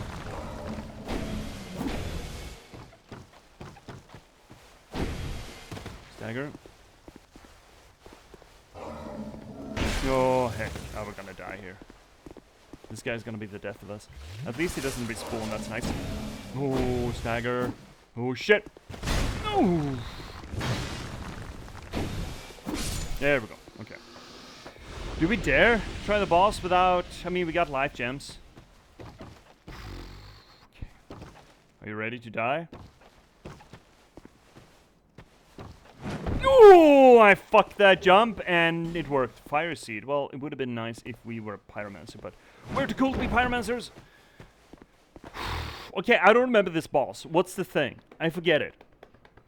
There's a gimmick. This is a gimmick boss fight, right? It's round and round around the bend with horses. Run for the wall holes. Hi, Snack. Hi, buddy. Yeah, okay. And there are skeletons in the holes. Are there necromancers that raise the skellies? I remember a boss fight that is similar to this with necromancers that raises the skeletons. Yeah, skelly spawns. Can I kill the necromancers? That's a thing, right? Yeah, because there are necromancers in this game. Because further on ahead, the way we're supposed to go, there are necromancers. Which way are we running to get to the necromancers? Right or left?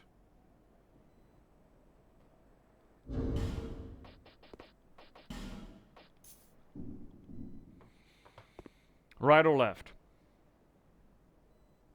It's coming back to me slowly. No clue.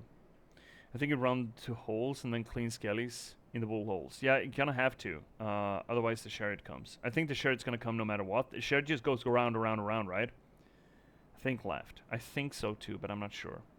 And then once we get to the end of it, we break the chariot and we have to fight the horse. Yes? Isn't that how it works? Well...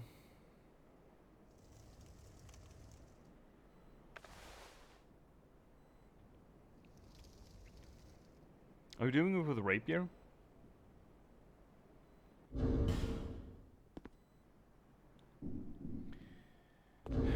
We're not gonna need cat ring.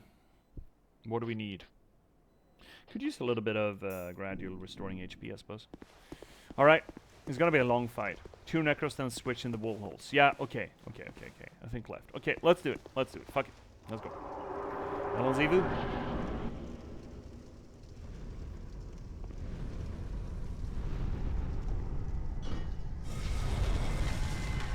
Okay, open door crank.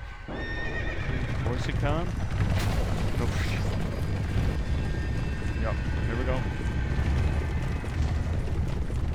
Angry skellies. Yeah, we can only run one way, and we're not picking up stuff. Oh, here it comes.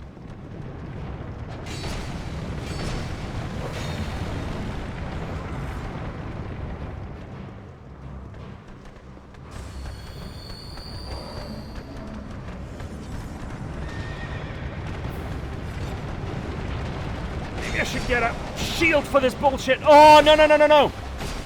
Gotta be fucking me. Ah, horse shit. Bullied. I got bullied.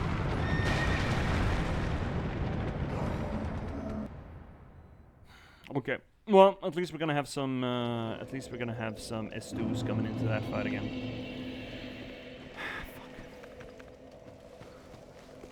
Oh, he's gonna jump down, isn't he? Yeah, of course it fucking is. Go.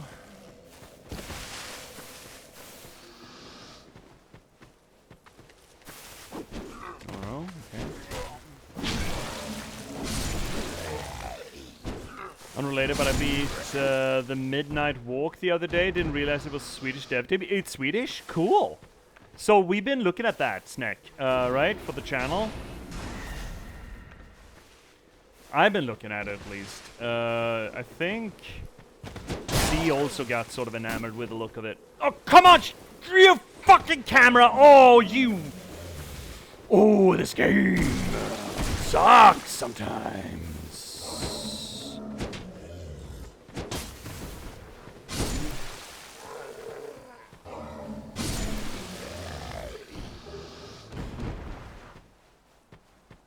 Is it good? Do you feel it's worthwhile? Does it have anything interesting to say, you think? Is it worth for the channel to do? Just fucking... Yeah, both. Do it again. Do it again, you stinky. Second swing? No? Okay. Tap. Because it looks really cool. The art style is really neat, I think. But I don't know if that's gonna be enough for a... You know, a run of it. For our purposes, you know? But it looks really cool. True story.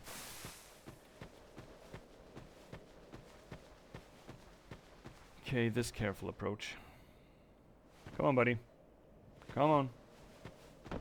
These weapons kind of remind me of the catch pole.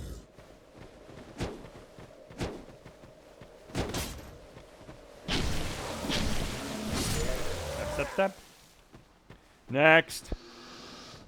Careful, because I like to remember that these guys like one pull. I like to remember pulls 2. It seems like I'm mistaken.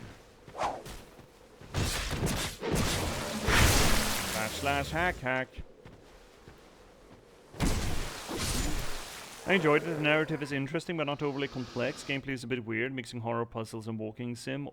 Overall, I think it took about 5 hours. Could be something for us then.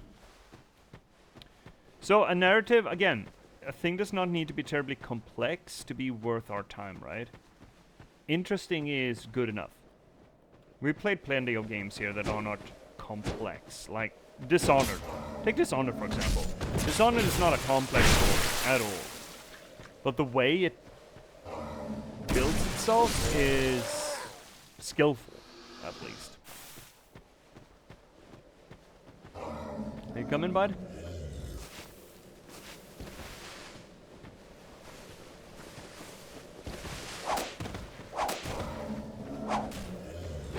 Oh, missed it. Oh, shit. Never mind. Thought I was gonna get backstabbed there. Right? Come on over, buddy.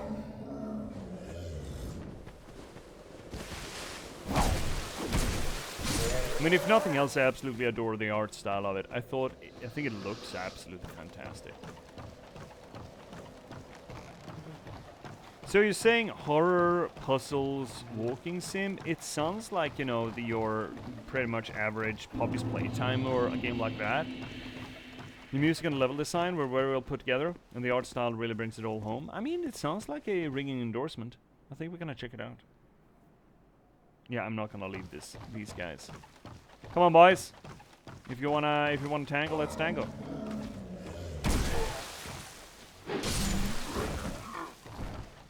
There we go. All right. Are we picking up a shield? Do we have a shield for it? This could be a shieldy thing, couldn't it? What would we have? Do we have anything that's 100 and not way... Yeah, we do have things that are 100. Dragon Lake Shield? But the Dragon Lake Shield is heavy as all fuck, right? You put us on 47? That's not that bad. Oh, we can't use it. Oh, great. Fantastic. What can we use? This thing? 90? Shielding is so fucking boring, though. Better to just swing. Yeah, fuck it. Let's go. Alright, let's do this. Also, we should not... Oh, it's fine. Oh. Never mind.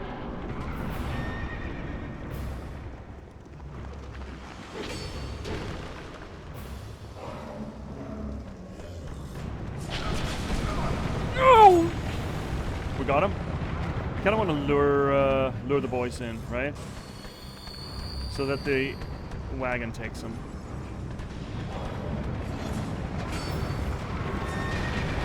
That's exactly what we want.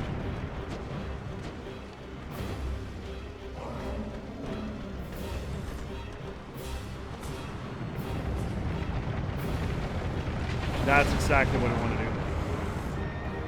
Okay, now we're getting to the point where we have summoners here. No, we don't. That's interesting. That's delightful. Fuck, we're out of position. We're out of position. Woohoo! Well, we survived. That's the guy. Can we get this? Yes. Shit. Yeah, that's fine. Just attack me, dumbass. Okay, so that's one necromancer down. Or two necromancers though, right? No? So that's gonna break the wagon and that's gonna fuck him up. And now we're actually fighting the boss. Okay, so there we go.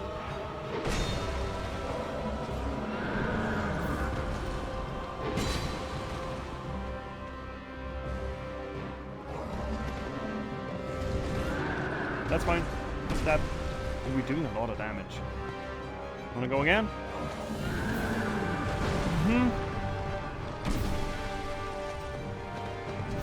A little bit too close.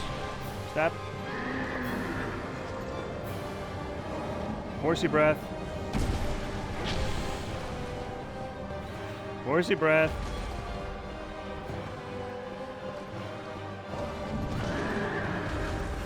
I'm dodging. I'm dodging my seat here. Fuck, we got it. Oh, he kissed us. Get up. Get gammy. Just do a thing. I don't want to get caught out. That's perfect.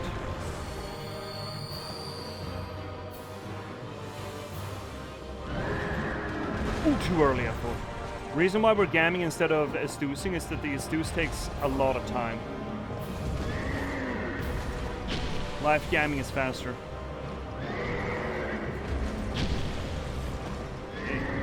Oof, that's close. Ooh.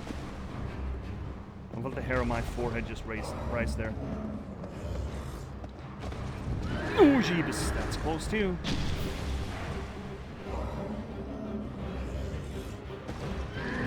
Ah, oh, what happened there? What happened with the cat? I don't know what's going on right now.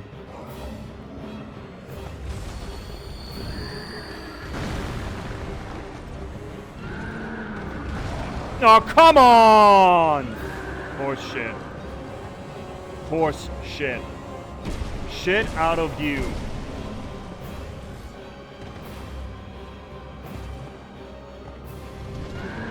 Okay, got him.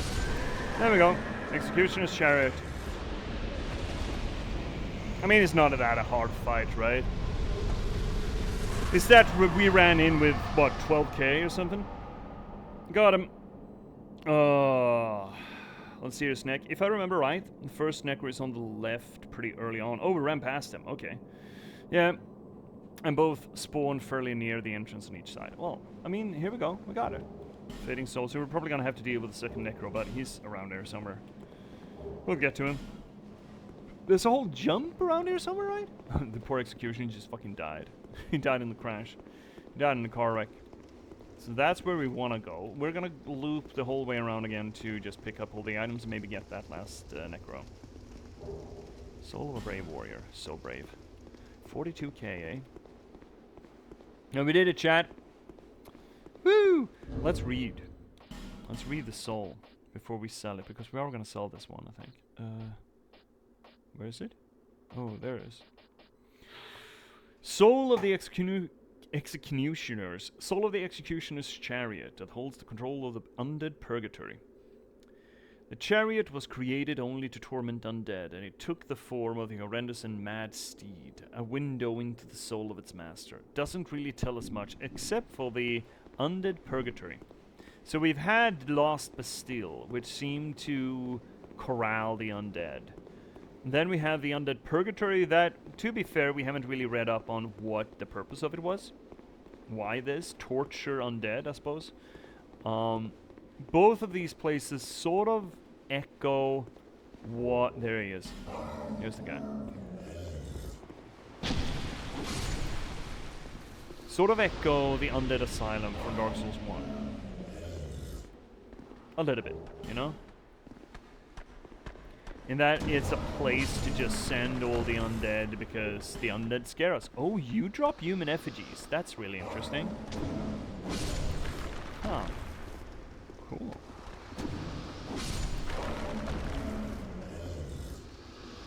That's gonna be it for the resurrections, right? That's out and that's down. Okay, got it. So yeah, gimmick fight. We appreciate ourselves a gimmick fight or two, right? We don't mind them. We don't really mind them. I don't really mind them. As long as they're not too frequent, I don't mind them. And supposedly we can make a really cool whole bed, a dark whole bed out of this. That's potentially, you know, very good item, very good weapon. Might be heavy. I think it's going to require a little bit of strength and dex out of us. So we're probably not going to be able to use it right off the bat, but it's going to be a potential endgame item, endgame weapon. Probably only going to level up with Twinkies though. So let's go up and see who we have here. In this area there are 3 hoodie dudes, right? Are there? Are there? There's just one NPC. Oh, right, these things. Are you referring to those things? They kind of look like similar statues to the ones with the blue knights, with the blue sentinels, that we could duel, essentially. We have this guy, the boss with the 3 dudes. Oh, yeah, yeah, that's the next boss, as it were. Reach out and touch faith. Hey, little guy. What's your problem? What is it? Oh. Oh, you trot along home. This place won't be any fun. Not for you. What do you mean? What is it? Oh, you trot along home. This place won't be any fun. Not for you. Why can... Because this is a covenant dude, right? Are we holding too many token of fidelity for him to be interested in us? Is that it? He's essentially virtue shaming us, right? He's telling us that, this is not the place for you, buddy. You can just go on home. And I think... I like to remember that this is the place where we can join the Covenant so that we can do the red invasions, right? Right? I think so. Let's go to Majula and level up. Is this its own thing? It is its own thing. It is Undead Purgatory. Okay. Huh. Curious. Interesting. There's a lot of that stuff in Dark Souls, right? The NPC interactions that are just unknowable unless you unless you know them. Yeah, he's a Red Spirit faction. You need one of the things from killing a player to make them like you. Oh, okay. So we need to use one of those cracked red eye orbs. Bearer of the seeks. Bearer lest on the wall. You know what? No. First off, we're checking straight and see if we can use this thing. First off, we're doing straight. Who is here? Straight's up. See if he's the one who morphs the soul into a whole bird. It could be the other one, Ornifex. Ornifex is later, like quite a bit later, like late mid-game, right? Very good indeed. Oh, he likes our dark hood. There to peer straight into the heart of magic. Oh, straight approves. I don't think that's a good thing. Let's see here.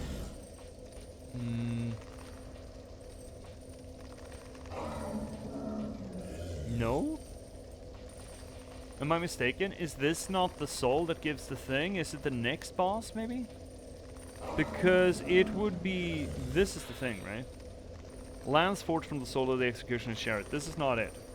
Its cross-shaped blade causes bleeding. The perverse design of the spear mirrors the chariot from which it came, a merciless creation from that endless torture of the undead. Huh. Okay, so it's the other boss in this area. You can also get one of the items in the Medulla hole. I don't doubt, but, you know, we're not gonna get a back up from there, are we? No, we don't technically need the ladders, do we? Also, is it worthwhile getting it? You don't have any hexes left, okay. You have anything relevant to our interests? No, you... Ooh, what is this? Hood of the Forlorn, who wander the land of the undead, born of Aldia's obsession with the first sin. Now, capitalized letters. We talked a little bit about this when we played Elden Ring, like, a year and a half ago. How Elden Ring is more atrocious with it than the Dark Souls. But capitalized words, proper nouns, is a way for Miyazaki and Martin. I mean, it's a way for everyone, but they do it profusely to insert heavy meaning into a word that would otherwise be mundane. So first doesn't mean a lot, sin doesn't mean necessarily a whole lot, but when you put them together and capitalize the letters, you give weight to a thing. Now this can also be used too much. There is absolutely a problem of diminishing returns by doing that, but it's not a bad tactic, per se. It is not without its uses, and specifically when you build a narrative like Miyazaki and then later also George Martin with Elden Ring, when you build a narrative almost exclusively on the basis of inference, I guess, where you mention a thing, where you mention a name, and the mention of a thing and the name together sort of builds slowly this archive of connectivity between the characters, items, and events of the game, of the cosmology. The Forlorn lost both their corporeal form and a world to call their own. Now they drift into other worlds, ever in search of a home. But without self, one has neither beginning nor end, and so the Forlorn have only to wander. I kind of want this hood. It's not a... No, this is just an item. I kind of want this. Are we gonna get the full set if we do the thing? Okay, I don't care. Yeah, very feeble. Yeah, very feeble. I bought all your shit already, my guy. Got an ad break coming in. Probably gonna run that before we head back into the Huntsman's Copse. Probably. Let's check this thing. It's better. It's a little weightier. Does it look alright? It's just a black hood. It's just a black hood. It's not terribly interesting. It's legally better, but no. We don't get more Orbeez out of it. Also, didn't we? No, we didn't. We specifically didn't. Anything else we want to get here? Let's check the store, see if he's got a new armor set. I kind of want to get the Sinner's armor set. We're not specifically going to need it, but kind of like it. I'm glad to see you say. Like the idea of it. This thing. It's a lot of fucking glad for something that we don't particularly need or want to use.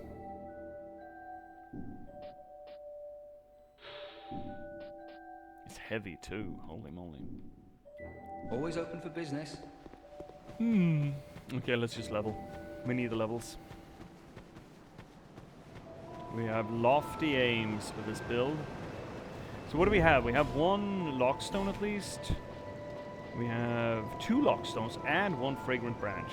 That fragrant branch we're gonna need for... Man, I had a web page for this, didn't I?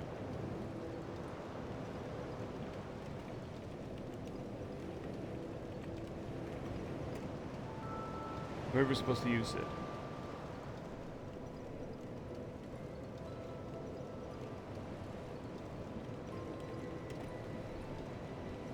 Here we go. This is the one. Rosabeth we did, Rune Sentinel we did, Strayed we did, and then it's just the Lion Warrior in the Shaded Woods. And then there's a Black Gulch thing as well. Alright. Well, we've done 3 out of those, and we have 1 more branch, so that's good. We also have a Silky, so we could go and... actually, let's go and see a man about a bird. Or 2 birds about a stone, rather.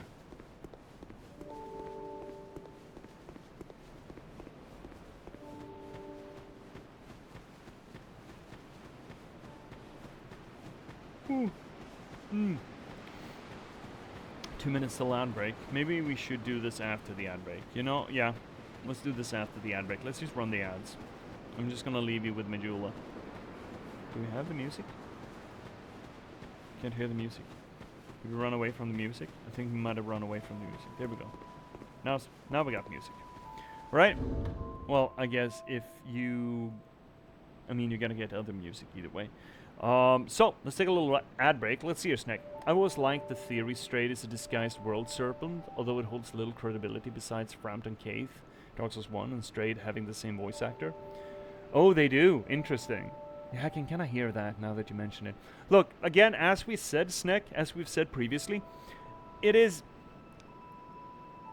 kind of frustrating how many and how few references to Dark Souls 1 there are in Dark Souls 2, because there are too few to take it seriously and too many to discount it. Which I guess could be designed that way. It's not an irrelevant design choice to make it ambiguous and obtrusive and annoying and a little bit frustrating. It doesn't really fit to argue that this is just a perpetuation of the Dark Souls 1 world. But there are way too many references to Dark Souls 1 to discount it completely.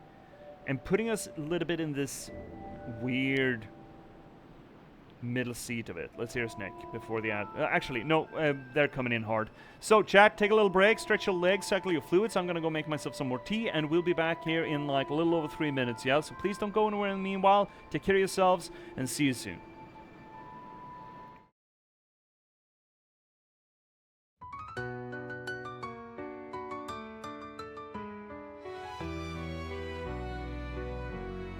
Welcome, viewers, take a seat. You never know who you'll meet. Stay a bit and have a read. Let J.P.S. take the lead. Whether it's my books or one of my poems or games and story, you've come for glory.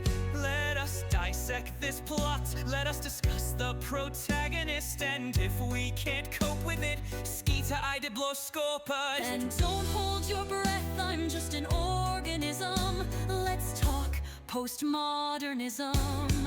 Modernism. Lindberg will be heard. Please don't make me set down my tea. Don't make me sing, please. I'll read you a poem, an excerpt or three. Thanks for the song, Mac Daddy.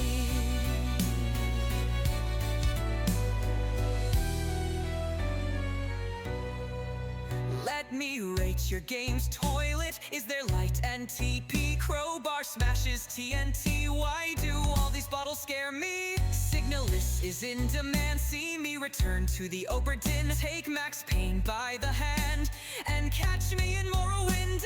And don't hold your breath, I'm just an organism. Let's talk postmodernism. Modernism. Lindberg will be heard. Please don't make me set down my tea. Don't make me sing, please. I'll read you a poem, an excerpt or three. This is the break song just for me.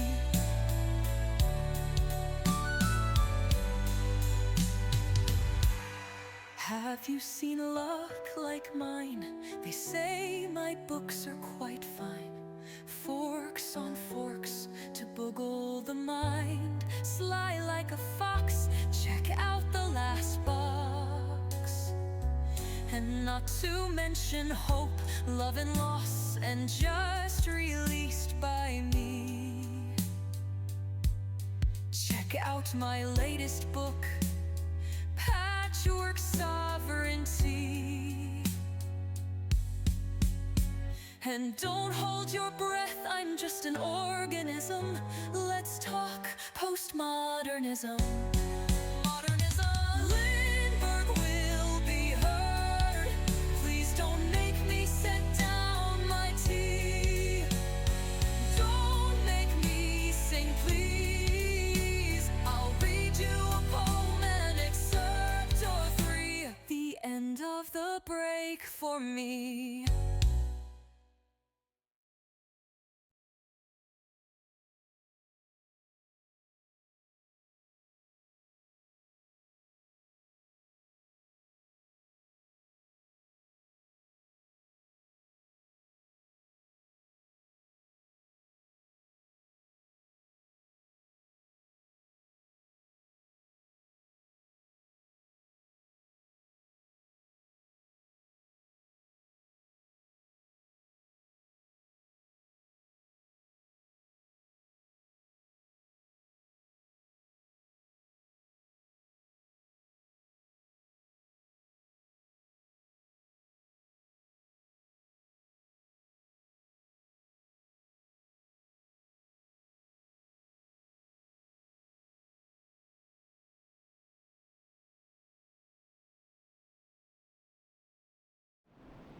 Hi, chat. Oh, you're actually not getting games done on the break screen. Interesting. Huh. Oh well, the more you know. Anywho's, let's hear Nick. Yeah, it's a very Miyazaki thing to do, to be vague until headcanon becomes canon later. Yeah, you're absolutely correct.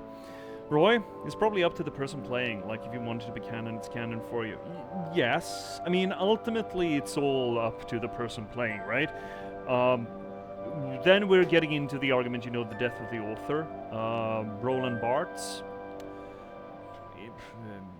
important, popular, famous, most definitely, essay about how when a creator's work leaves their work table, their workplace, and enters into the hands of the observer or the enjoyer or the consumer or whatever you want to call them, their intentions essentially disappear. They become completely irrelevant. And the only important thing is how the consumer interacts with the product or the art. And thus, what Miyazaki may or may not have intended, according to that thesis at least, is never going to be as important as to what I take away from it as the player. As a writer myself, I'm not a massive fan of that theory, but I can't really discount it as being relevant. It absolutely is a relevant theory in literature science. And it's also a relevant theory in how we interact meaningfully with art, because, you know, the interaction isn't between artist and art consumer or art viewer. The interaction is between the piece and the viewer, right, or the reader. So what the artist intended with the piece never really reaches the audience. The only thing that reaches the audience is the actual thing. And the author or the writer, the painter, whatever, the artist can huff and haw however much they like about what they meant with the piece, but if that is not what's being communicated to the audience, doesn't really matter. And I can understand that to some degree. Let's see your snack. Not wrong, Roy. Miyazaki's games just kind of play it fast and loose, while also being very detailed. It's great. I do agree. I've previously said that I'm a big fan of organic storytelling, as you may be able to tell or know by now by the games that I've played, or how I talk about the games that I've played. I hate having any kind of story being told to me as if it knows it's a story and needs to tell me everything. I fucking loathe that. It makes me feel like I'm a child, or this piece, the art, treats me like a child. I like what I call organic storytelling, where I'm essentially just permitted a view into a world, and I have to some extent, piece together what's going on my own. As little pure exposition as possible. Not quite true, but I hate it when it feels like this is just exposition. Like a character turning to the camera and saying, "Oh my god, have you seen this thing? That is the remnant of the war that took place 15 years and 6 months ago on this place between Kingdom A and Kingdom B. Oh, it was such a seminal moment because the king's son died in it." And you know what I mean. I fucking hate that horse shit. So I usually hold up to golden standards in very different ways when it comes to what I call organic storytelling. On one side you have Joe Abercrombie, the writer, and the other side we have FromSoft and Miyazaki. Now, generally when you tell a story, you present it as if it was a puzzle of 1,000 pieces, let's say. And on the box it says, this is a puzzle of 1,000 pieces, and when you try to lay the puzzle, you have 1,000 pieces and it all fits together and it makes one neat picture. That is most storytelling methods, right? And that's fine. It's not bad. It's a little boring. Doesn't have to be bad. Doesn't have to be boring. But why I really like Abercrombie and Miyazaki here is that Abercrombie sells you a puzzle of 1,000 pieces but only puts 800 pieces in the box. And Abercrombie sells you a 1,000-piece puzzle and gives you a puzzle with 1,300 pieces. And a lot of the pieces are interchangeable. You can fit them in a bunch of different places. And all the pieces keep telling you that they are the correct piece in that spot. But they can't all be the correct piece in that spot, which makes you doubt the puzzle's integrity. It makes you doubt the puzzle's veracity, which essentially makes all of the storytelling in the world politics. It's all propaganda, it becomes apparent. And it just makes it feel like you're really in a world. And just as with our history, which is, history is written by the historians, or the winners, as we say. It's not necessarily what actually happened. And that uncertainty really makes me feel like it's a genuine, authentic world. I love Abercrombie for that. The other side of that coin, or the other side of this dichotomy of the split, is Miyazaki's way of telling it, where he sells you a 1,000-piece puzzle, but he only puts 700 pieces in it. And they come segmented over the course of a period of time, but they don't come in any order at all. So sometimes you pick up one piece and it's the top left corner, and then there's one piece that can only be sort of the center bottom right quadrant, and you have to sort of do a little bit detective work to figure out where all the pieces are supposed to go. And even when you've laid out all the pieces, there are still gaps that you have to sort of infer meaning into depending on what other pieces you have around it. And that again, it feels like you're sort of an archaeologist trying to piece together what happened way before you came around, right?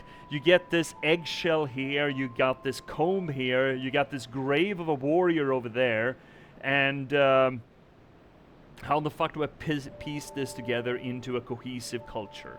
That's what Miyazaki storytelling feels like. And that also feels to me to be organic. It feels true to life in a way. It feels genuine. Of course not all information about an event or a character would be preserved, not even by them themselves. Look, I wouldn't be able to tell you every little single bit of detail about my life, right?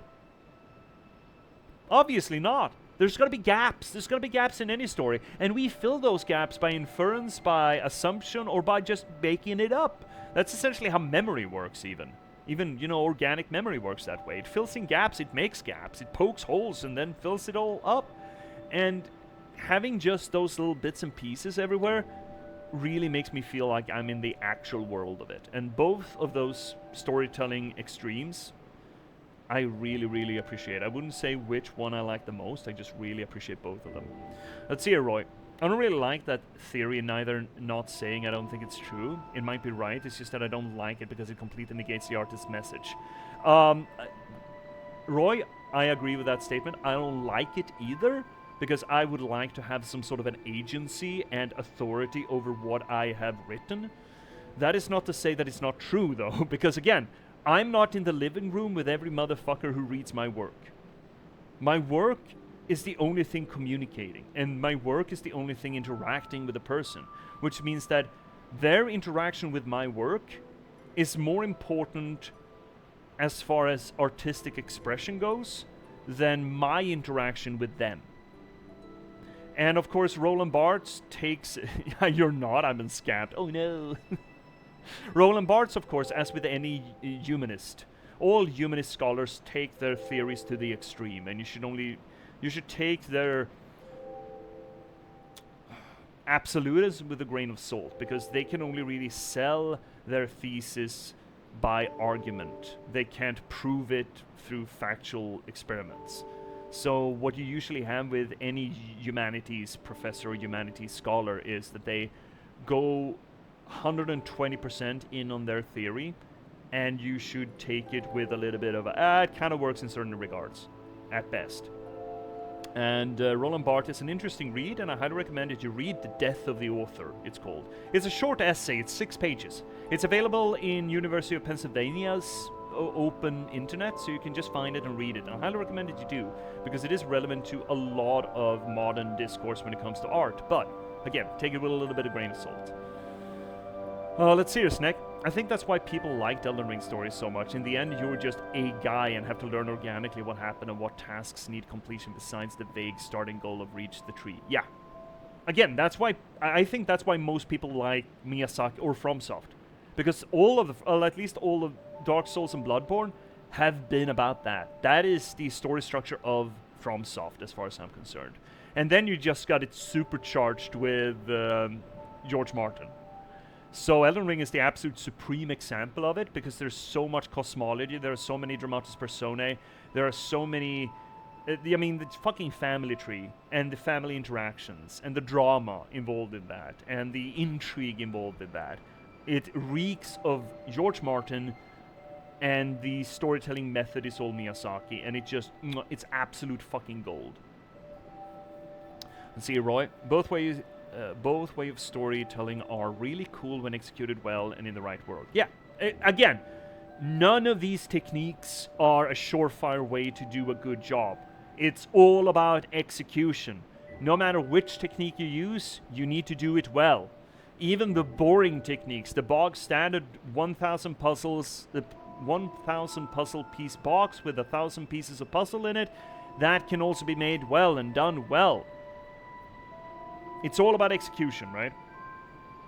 I was looking under the bed for you each page. It's like, hey, I got questions. Author, get in here. Let's see, Roy. I also don't like it because it's not wrong, like you said. You're not in the room with the person that consumes your art. It also might be the reason why I don't like it. Yeah, that's kind of my frustration with it. If it would just have been bullshit, I could have just ignored it. But considering it has validity, it's hard for me to just say, this is bullshit, this is dumb. You're an asshole for saying it. You're an asshole for suggesting that I do not have authority over my work.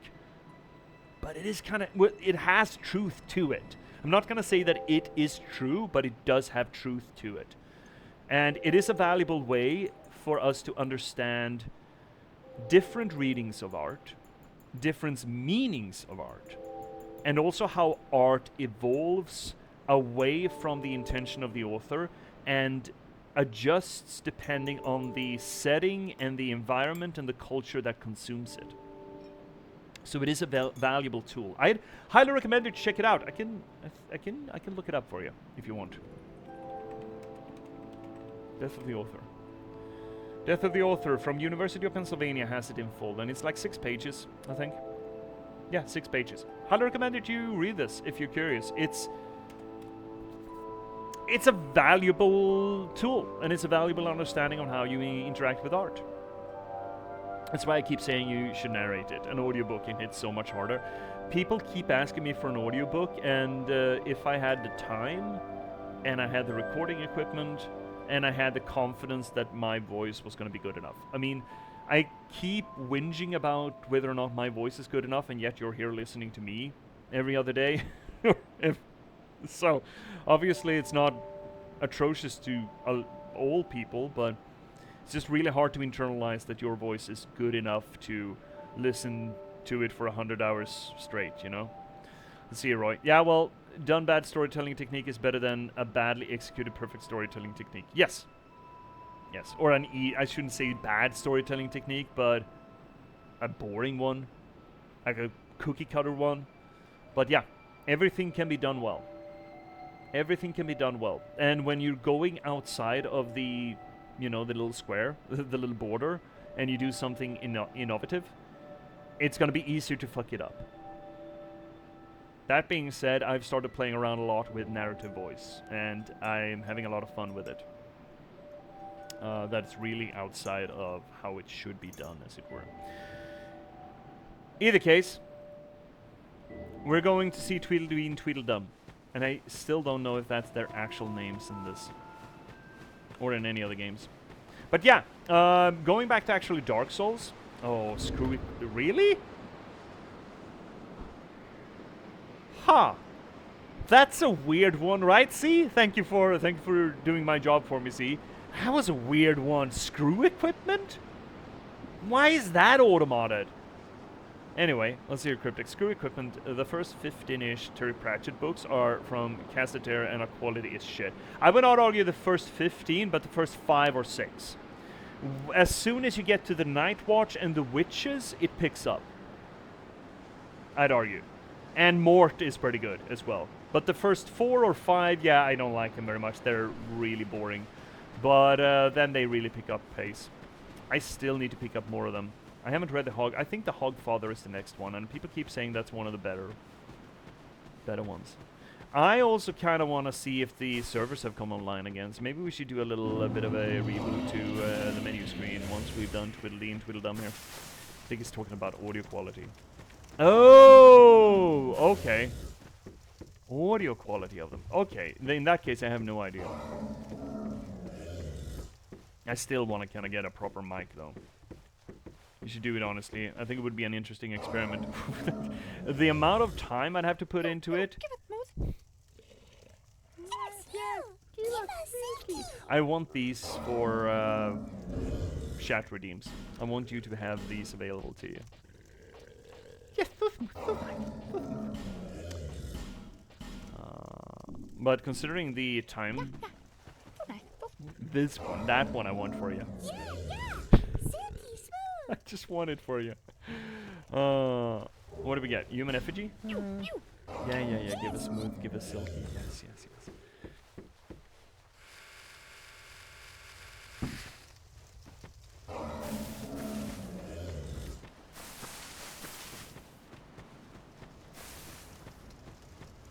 But then again, I don't know how old this headset is, and the microphone that I'm using is just headset microphone.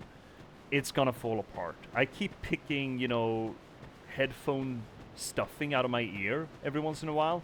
They are falling apart. They're absolutely rotten to the core. They are gonna break one of these days. They are laboring well above and beyond what I expected from them, or what anyone expected from them. The warranty has voided 3 times over. So I am gonna need better audio equipment one of these days. And when I do, I'm probably gonna try to get proper equipment. And once I've done that, we can start talking. But even so, there's the time commitment, man. Yeah, silky smooth. It would be pretty cool, right? Wouldn't it? It's such a good line. Let's do a little quick jump back into the main menu and see if we can go online again. Because I do kind of want the ability to summon people, or be summoned. Snack, can you reformulate that? Because I don't want to permit sheep. It's a bot thing. It's not you. It's the bots. Or I can just read it out. Let's see here, Snack. I splurged and bought a nice mic on Cyber Monday. You can get some good tech for sheep then. Yeah. I don't doubt. I should keep my eyes on the stuff. For low cost, yeah, that works. It's sorry, Snack. It's a lot of bots use sheep viewers as a standard boilerplate phrasing for their messaging, and just disallowing cheap is an easy way to catch them. So I am gonna deny it. It's not you, it's the world, it's the society. I see your cryptics. Yeah, I was talking about quality, and I think that the mic is acceptable. Yeah, thank you. It shouldn't be, you know. No, the services are unavailable. Are they? Yeah. Huh, the services are absolutely fucking down. Okay. Huh, curious. You think so too, Roy? Thank you. It's weird though. It really shouldn't be. This is a really piece of shit mic. See your meta? The headset is just trying to gift you with some earplugs. Oh, it's trying to be part of the conversation. Oh, look at her. She's just... Look at her. She's reminiscing. So, the Emerald Herald is a really weird character in this game. The Emerald Herald might be the weirdest character in all of Dark Souls. That is not the strangest character, but she does stand out one of the most. You're going, C? Good night, C. Thank you for showing up. Thank you for being here. Thank you for hanging. Oh, you have a headache forming? Oh, no, I'm so sorry, C. I hope it clears. I'm so sorry. I guess I'll cry. Oh, no, Snack. I'm sorry. Sorry, it's the society we live in. Good night, C. Hope the headache clears up for you. But yeah, everyone, I keep being asked about audiobooks, and I really want to do them.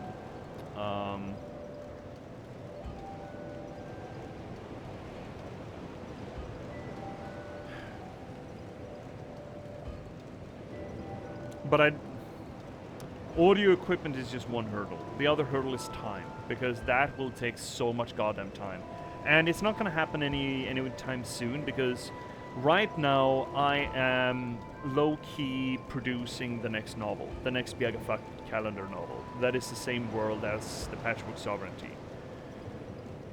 I've got the manuscript for the next book out for a beta reader, for Finnick, specifically actually.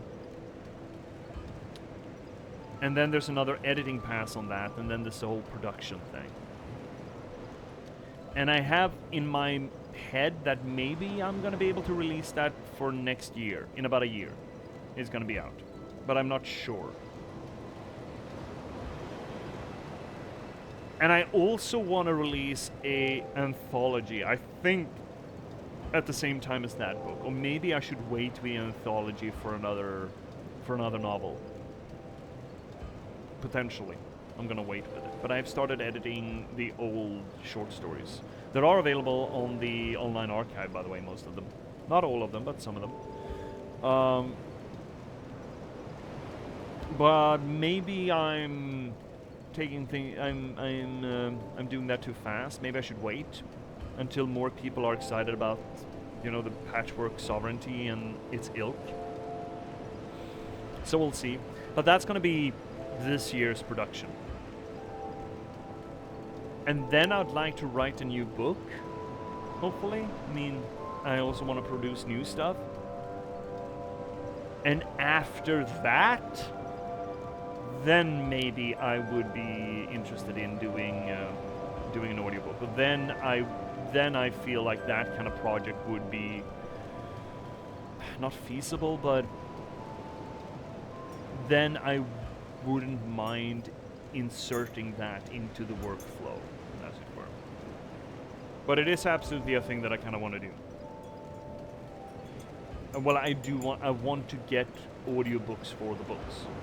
It's not that I got anything against audiobooks. It's just, again, either just monetary cost for hiring someone to do it, or just doing it yourself. So yeah, one of these days. Hi, Harold. So, I started talking about the Emerald Herald, that she's weird. In the other two games, you have the Firekeeper doing your level ups for you. And then, of course, in Elden Ring is its own thing. But here we have the Emerald Herald, who seems to be the most cogent, the most cognizant, the most aware character in this entire world, hypothetically. More so than any of the other NPCs, because they're all fucking cursed. Every single one of them are undead, or cursed at least. They don't know what the fuck they're on about. They don't know why they're here, why they showed up, why they're sticking around, and they will progressively lose more and more of themselves, which is really fucking sad in certain regards. We're gonna get to that when we do the NPC quest lines. But the Emerald Herald, there's something funky about her.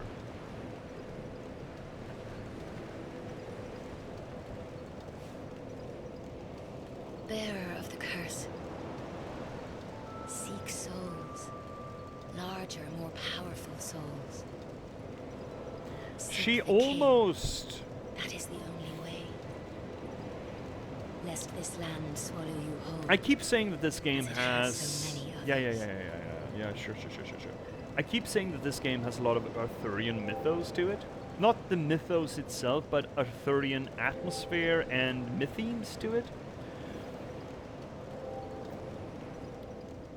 I would almost, considering that it's specifically the Emerald Herald. Now, if we're looking at Arthurian mythos, we are squarely set among the British Isles, and Arthurian mythos is heavily intertwined with the Fae, with fairy bullshit. The Fae and the old Irish gods, the Tir na Nog, the Tuatha, all of that good stuff is metamorphosed into various shapes and prominent in Arthurian mythos. The Green Knight, for example. Now, the color green or emerald is widely associated with the Fae, like Green Knight, for example. And there are absolutely fake characters in Arthurian mythos, like Morgan Le Fay, for example. You have a bunch of other stuff. Green Knight, again mentioned. So the color choice here, because I don't think the color choice is in any other way, shape, or form explained in Dark Souls 2, why it's specifically the Emerald Herald.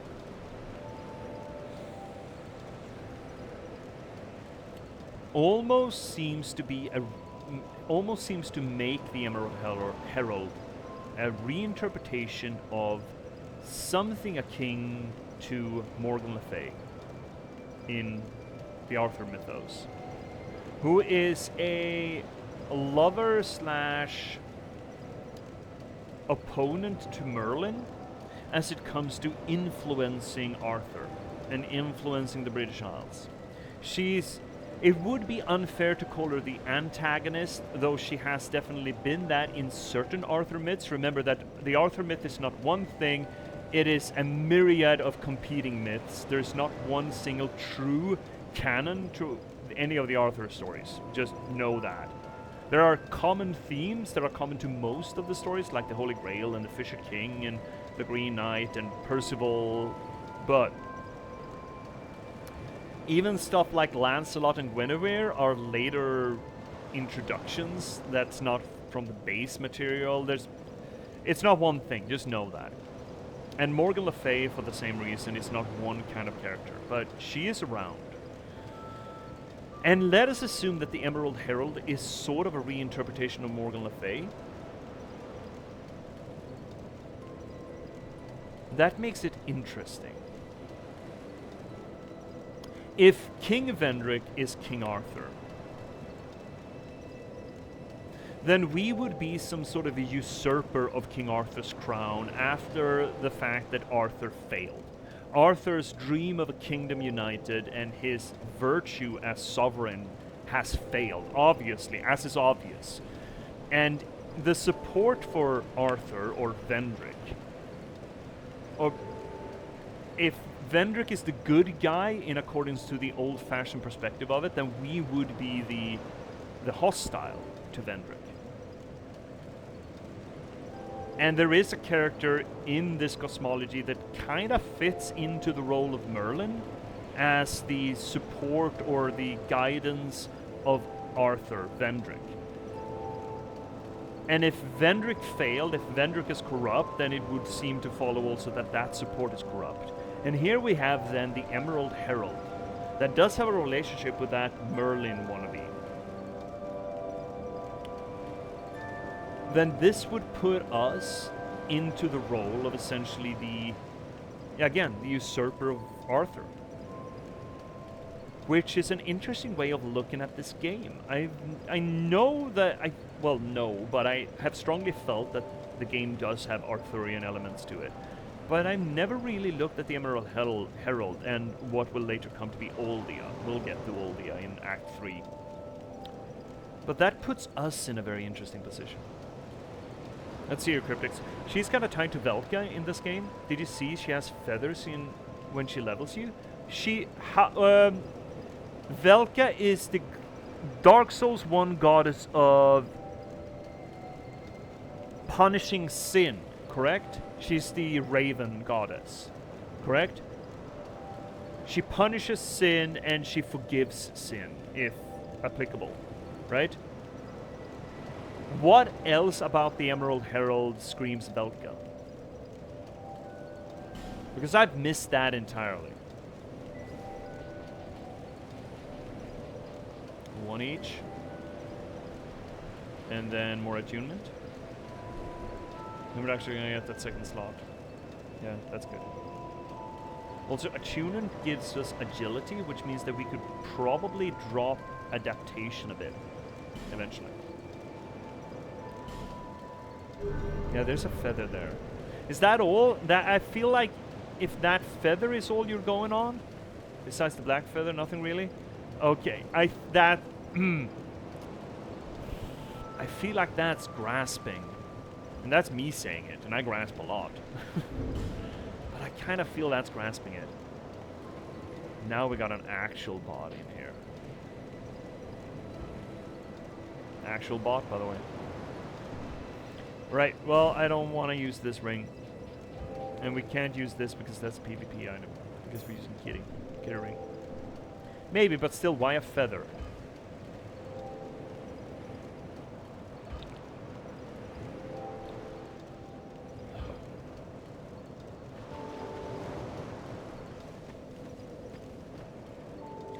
I think there are old traditions of anointing a king with a feather. I believe that's a thing. I believe it's some sort of an old medieval benediction thing to have a feather over your forehead. Or if it's even druidic, which would fit with the Tir na Nog Tuatha fairy association of the Emerald Herald. I believe that's a thing. If Finnick Twitch was in here, he might be able to help us out with that. But I believe that's some sort of thing. That's correct. Let's carry on, carrying on. For a bit longer. Holy shit, we're almost at 3 hours already. Oh, God. Kind of want to run a little late today again. I feel like 3 hours is too little. I'll see you, Snack. I'm just going to kill this guy. If he comes, if he shows up. Are you going to show up, bud? No, apparently not. Really? I don't trust that. Oh, well, there we go. Let's see your Snack. I'm not sure if I can see the Arthurian parallel with the PC being the villain, considering the idea of the Manus Shard being more of the betrayer role in the King's case. Manus Shard. Correct me if I'm wrong, but the whole Manus thing is a Dark Souls 1 thing. Not necessarily applicable to Dark Souls 2.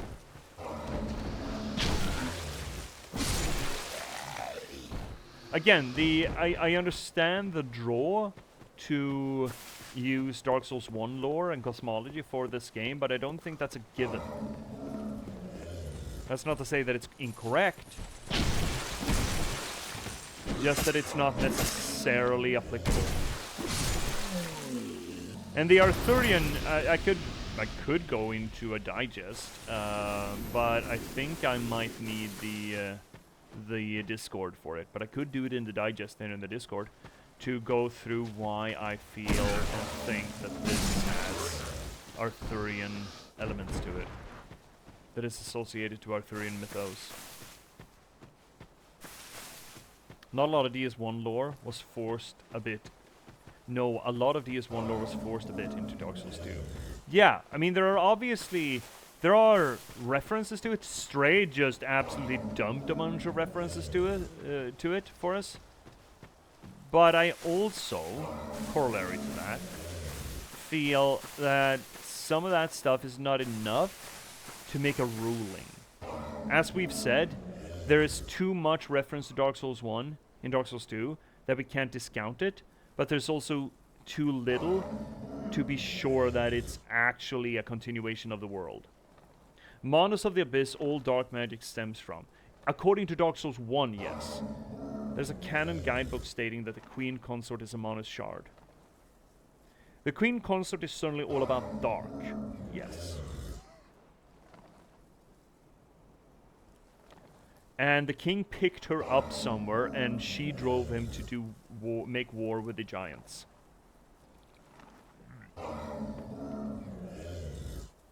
But I don't think there's anything in the game that mentions Manus specifically. Because Manus, okay, for everyone who hasn't played Dark Souls 1, what we're talking about here is the supposed Venn diagram between Dark Souls 1 and Dark Souls 2.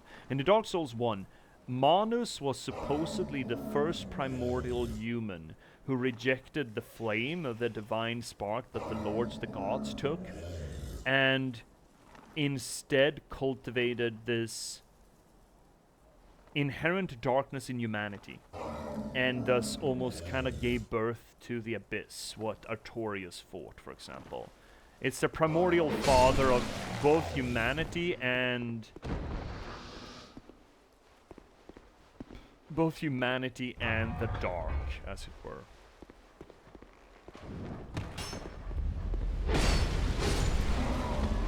Hearing dog. Yeah. Everyone's aggroing because we did the thing. And you fucking guys bugger off. It's gonna be a bonfire real quick, real soon, so this is all fine. Right across the bridge, I think. And you're saying an official or canon guidebook? Here's again. I'm not saying that guidebooks are incorrect. I'm not saying that guidebooks are invalid. I am, however, saying that even if it's an officially sponsored book, just the fact that it is not in the game makes it a flimsy argument. Again, And I know that me and Finnick, our good buddy, the cosmology scholar, have talked about this previously. And I'm not sure which side I personally am on, but there is an argument when it comes to art interpretation and art analysis that what you analyze must be present in the work. If a thing is not present in the work, then it shouldn't belong in the analysis. Now, of course, there are gray zones in this. For example, when you have great big book series, just because a detail isn't in the first book doesn't mean it's not in it behind the scenes, just because it shows up in the fifth book, for example. Or for that matter, it's hard to make that argument when we're talking about Miyazaki's kind of storytelling, when there's so many gaps, and those gaps should have something, and they do have something, but it is difficult for us to know for sure. That does not mean that there's nothing, that is a vacuum, right? There's still something in there. The inference is not invalid as part of the analysis. So the argument that it needs to be in the work for it to be okay to analyze about kind of falls a little bit apart, but I don't appreciate or approve of, and I think game developers are specifically stinky in this regard. I'm looking at you, Bungie, and Destiny, for example, where you put a lot of the storytelling out of the game because, I don't know, you can't figure out how to tell it inside the game, and instead put it into corollary material, like Destiny did, for example, with just reams and reams of first internet pages and then produced novels. And it also kind of goes against what Finnick Twitch is doing his scholarly work in intermedia storytelling. And I'm not saying that intermedia storytelling is not valid, but a canon guidebook? Oh.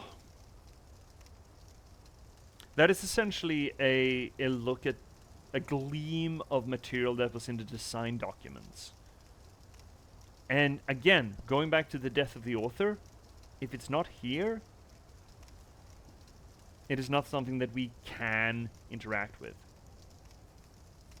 Let's see here, Snake. I want to say it was an entry in the collection edition of the base game book. Okay. Still, I'm not saying that it's invalid. I'm saying it's flimsy. Okay? Those are not quite the same things. That's a locked bonfire. Shit, I forgot that shit's locked. And all of this is not great. No bueno. And this little...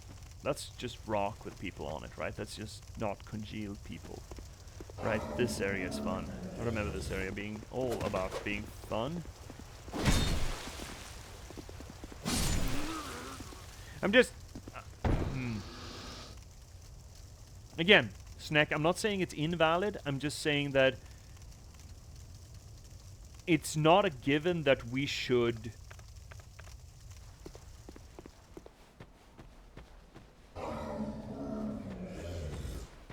Man, I have a hard time. Oh god, I thought I backed away far enough for him to miss me.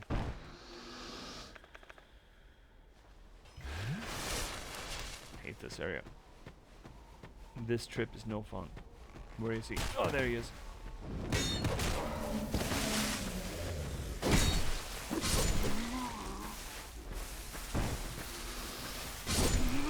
Got him. Let's see here, Snake. Was not planning on causing you this much distress with the comment, lol. No, dude, don't be sorry, man. This is great. This is conversation. This is debate. This is how literary analysis works. We have a conversation about it. And it's an I mean, yeah, you're causing me grief and distress, absolutely. And that's because this is a thin ice I'm out on. But it is to my benefit to try to figure out where I'm at on that thin ice. And also try to communicate why it's such hazardous ground to cover, there is value in having this conversation. So I'm happy that we're going there, Snake. Don't apologize. Don't apologize at all.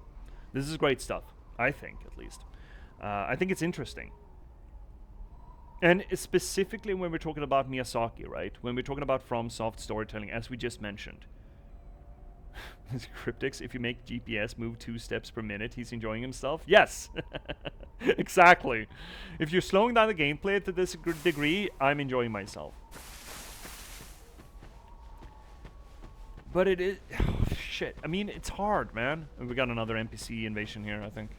Up here. Right? Don't we? I think we do. Merciless Rowena. You got horns. Oh, Jesus fuck, that's fast. When do you get to be that fucking fast?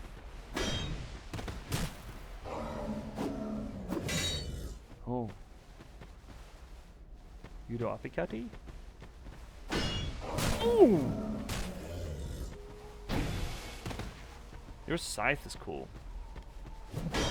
Oh my god, no stagger? What the fuck?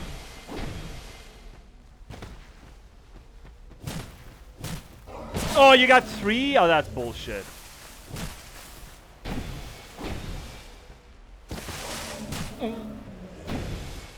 Oh, come on. Got him. Merciless Rowena. The gameplay is a distraction to the real fun is debating. Yeah, I mean, Roy, it's, again, this is a literary science channel, all right? This is, this kind of conversation is what I want. I want us to have this back and forth about literary analysis. Whether or not we're talking about specific reads of the material we're looking at, or the theories or the processes of literary analysis and scholarly debate around art.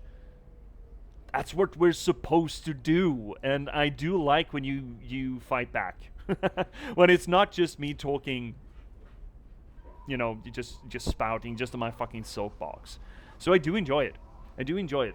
It's just that, oof, it's a rough one, right? Because again, I remember, roll that back to the whole game material or game booklet or whatever, official guide. I remember playing a lot of Link to the Past. Let's roll it back to a different game, to an older game. I played a lot of Link to the Past. And I remember buying this big wad of a guidebook. Like a thick boy. Illustrated, had a lot of lore in it. And it was essentially... There's not a lot of cosmological lore in Link to the Past, in the SNES Zelda game. But the guidebook delivered so much on the context and the culture, or at least hinted that it was there to such a greater degree than the game did, that it really breathed life into Link to the Past for me. So saying that just because it's in a guidebook doesn't make it valid, I don't want to say that, really.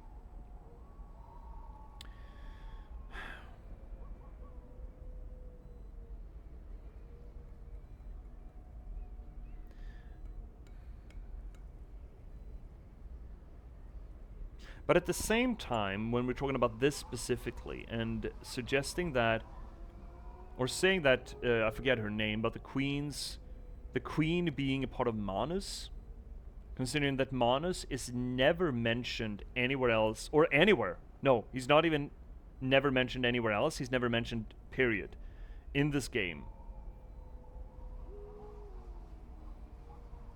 Makes it feel like that was an internal design document idea that they played around with, and they explicitly left that out. Because that would have too strongly connected this game to Dark Souls 1. And Miyazaki explicitly preferred that to be unstated. Of course, why keep that in the official book then? That's a good question. Let's hear this next. So I just went on a Google tangent, curious if the boss soul would give any more information in the DS2 boss's Link to Manus. Let's see here. One of them reads, The old one of the abyss was reborn in death, split into minuscule fragments and spread across the land. After regaining their shape, they crawled forth, yearning for strong souls. The old one of the abyss is, I absolutely agree, that's an obvious reference to Manus. They're primordial human.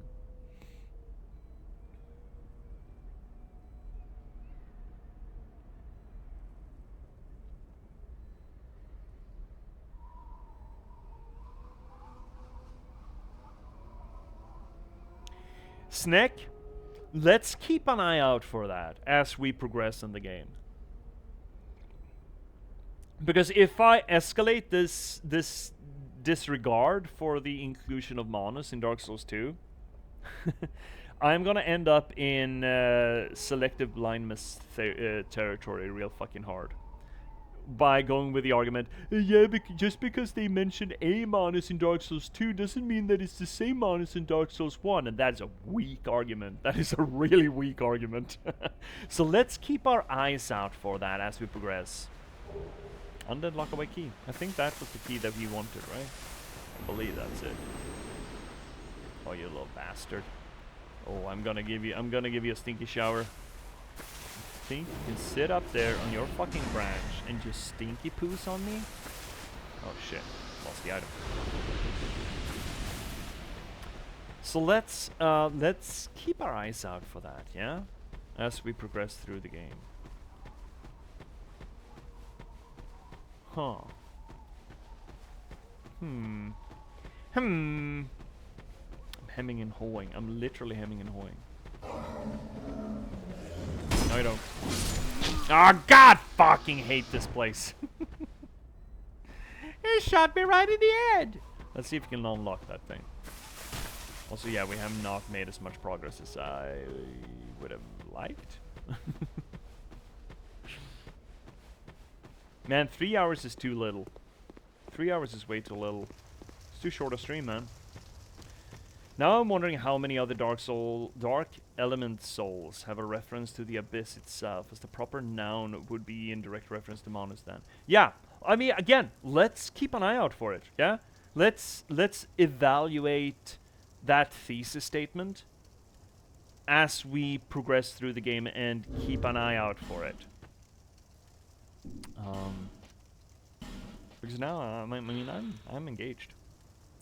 Key to the prison in the Huntsman's Copse. The undead hunts during the reign of the old Iron King took place in this forest, and the cells in which the undead were held still stand here to this day. However, the march of time has eroded away any difference between the captors and the captives.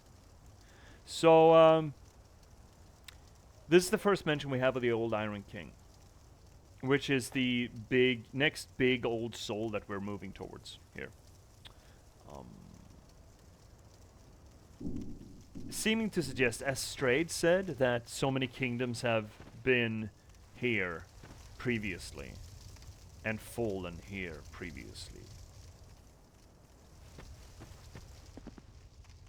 Which seems to suggest, yes, that this is cyclical. It is not a once-off thing. Reach out and touch faith. Hey buddy, why are you sitting with your friends? Why is the gang all here? Who are you? I'm just a little guy. I thought you were that bastard for a moment. Me? No. You've set me free. Now I can find him. Oh. This guy's in Dark Souls 3, by the way. He won't know what hit him. I am Creighton of Mirror. You're of Mirror? I travel from land to land to hone my blade. Okay. I've heard this land was full of danger. I thought it would suit me perfectly. I joined forces with a man on the way. He was no more than a backstabbing knave. Pate. He took the first chance he had to try and off me. Pate. I decided to set a trap for him here. But then I got trapped myself. Oh, we forgot to talk to Pate. So Fuck. Thank the stars that you came along. You forgot to talk to be Pate. careful of him. Ah. Pate. Pate. I think he said.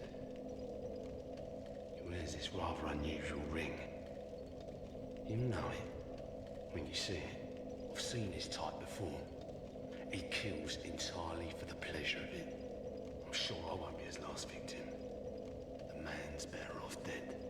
Well, you're surely carrying He's a slick talker, so don't let him fool ya. carrying a flame for this Pate guy. Pate, the man with a strange ring. Watch out for the slimy rat, and don't you believe a word he's. I'll find a common foot bad and put an end to his roguery. So here we got another NPC quest line. Ever being also Dark Souls. Fist pump. Pate. Okay. And don't. That's the same. Great. All right. Wow. Let's see your snake. The architecture conversation from Heidi Tower would kind of support that. Each kingdom just builds atop the last in their own style. Yeah. Yes. Yes. We talked. I mean, we had that conversation. Yeah, the architecture conversation, right? Our conversation. Definitely. Like ages and ages and ages of just cultures upon cultures upon cultures. And Heidi being this sort of generational place of chivalry, I suppose. Of knightliness and miracles and cathedrals. And of course we have the reference to Honor Londo as hypothetically maybe the progenitor version of that. The first knightly cathedral in that place. There are other mentions. Strayed also just plain out comes and says that there have been so many kingdoms here that I lose track. I have no idea which kingdom this is. And I mean, especially in the DLC, we will have more and more old kings that we need to deal with. That have all fallen in some way, shape, or form. But I do forget what the first sin is. It would seem to suggest that the first sin is not actually... Well, the first occurrence of the sin is not King Vendrick. The King Vendrick just discovered the first sin again, as sovereigns are wont to do. Which makes sense, I suppose, in their way, in its way. We still haven't rested. We should carry on this, shouldn't we? Oh, hi guy. Carry on my wayward son. Oh. It doesn't heal us up all the way. So yeah, we have that cyclical idea of the kingdom. It's not as hard pressed as in Dark Souls 3. Dark Souls 3, I feel like, is the proper sequel to Dark Souls 1, right? And this sort of is the outlier. I'm still not quite happy about looking at this game as a actual sequel to Dark Souls 1, cosmologically. Mechanically, obviously, right? That's not even a question, but cosmologically, storytelling-wise, I'm not sold on the notion.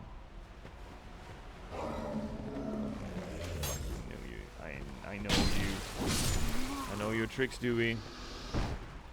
Run right into the arrow. I'm tired of your shit, man. And also, I don't trust you at all. Or you. But I guess that's beside the point at the moment.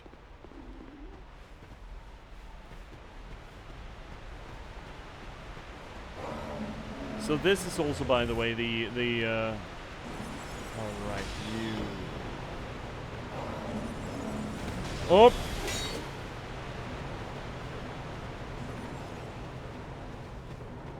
I'm not getting fired on by fucking mage while you guys are having all the fun. Would you just keep firing, eh? That's fun. Oh shit! Slightly homing missiles. Can I lock on? No, I cannot. That makes this very awkward. Too high. Yeah, I'm not going to be able to do that then. If I can't lock on, I'm lost. Could bring out the crossbow again, I suppose, so short bow, but I probably should. That just closed off.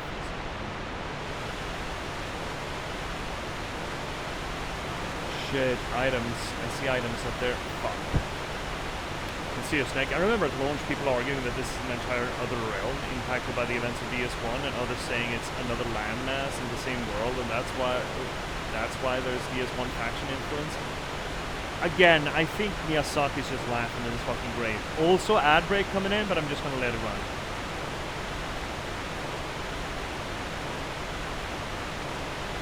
Every time we argue whether or not this is part of the DS1 chronology, Miyazaki's just cackling away, you know? No, really not. No.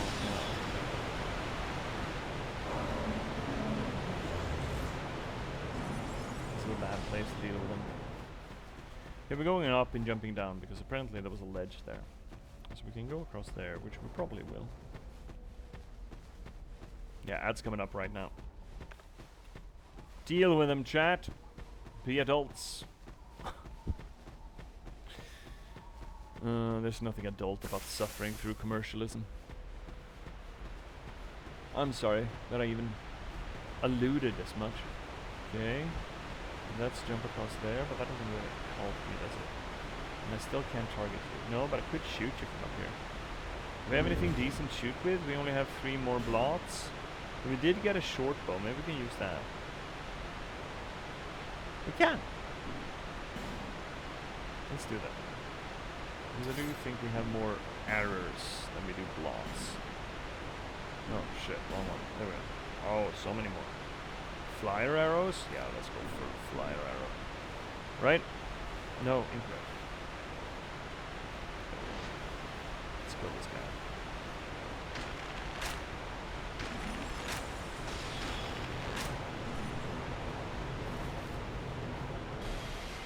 Right, got him. Got him in 1. See, Roy, I love the idea that Miyazaki just likes to watch people suffer, so he makes really hard games, but it's so funny to me.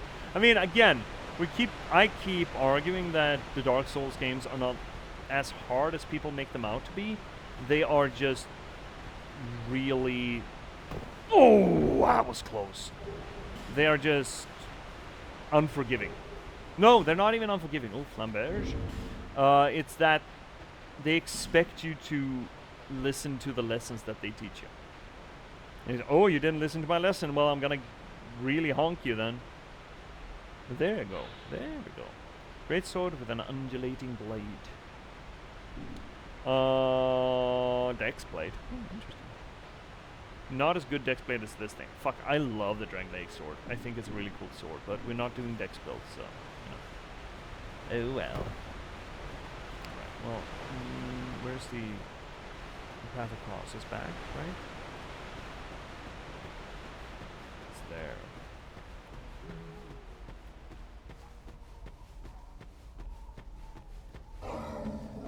But yeah, Miyazaki is certainly a little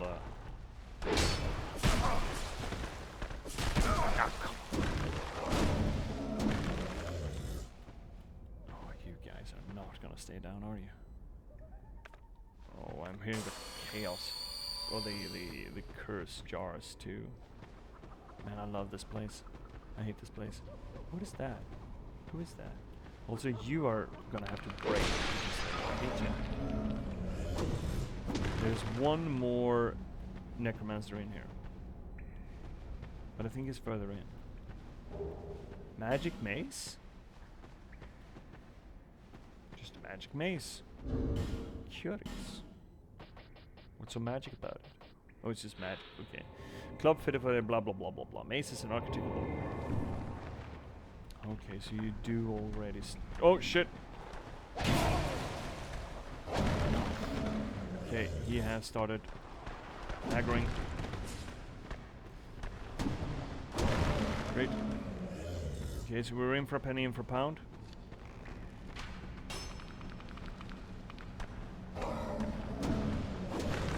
No, no, no, no.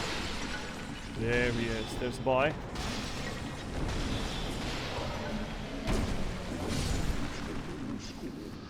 Was that the guy? Was that the only guy? Well, I mean... I think that was the guy. Was that the only necromancer left? Because we killed one out on the slope, right? I think that might have been one. Got ads mid-speech. Oh, no. No. Which speech? What was I saying? Was I saying something interesting? You're right, that Dark Souls... I think people are making too big a deal that Dark Souls is difficult. Dark Souls is not as difficult as it is a cruel teacher. It will hold you accountable. It will not let you get away with not listening to its lessons that it teaches you. Now, of course, Dark Souls 2 is a lot more unfair in that regard than Dark Souls 1 was. It does a few really shitty things to you occasionally. And the Yamazaki speech, yeah, there we go. I honestly don't think that they're hard either. It's like, it's not impossible to beat them, it's just that you need to learn to get good. I mean, get good, yeah, yes. I mean, essentially it is a get good, I suppose. But it's not necessarily just, oh, get better reaction time, dumbwit. Oh, do better math. It's just, be patient. Take your time. Calm down. Do it again, do it right, do it again, do it right. It's perfecting, right? It is not, oh, you dumbass, you're so bad, you can't get past this, ha ha. Well, some parts are that way. But it's, slow down. We actually mentioned that last stream, right? Didn't we? Saturday? The idea that, oh, no, actually, chat. Oh, I got the thing. I actually never got the chance to do this thing. Yeah, exactly. Be patient, you won't get it the first time. Actually, Saturday, I had an idea. Well, before Saturday, I had an idea. And I wanted to take it up, but I never think I actually got to it on Saturday. So let's do it now. So, Dark Souls, as a general rule, teaches you to be patient, to slow down, to not overextend yourself. It teaches you to pick your moments, pick your fights, and it teaches you perseverance. If you fail one time, do it again. If you fail another time, do it again. Keep doing it, and you will get it. Inevitably, you will get it. There is hope in that. Remember also that I've said that Dark Souls 1 in comparison to Dark Souls 1 and 3 in comparison to Dark Souls 2. Dark Souls 1 and 3 are all about this cosmic cycling of life, of the burning of the flame, of light and radiance in the world. And it's all through the hands of the gods, and we can either choose to embrace it and sacrifice ourselves to perpetuate that, or we can leave it and let everything fall to shadow and darkness for a new age to sprout.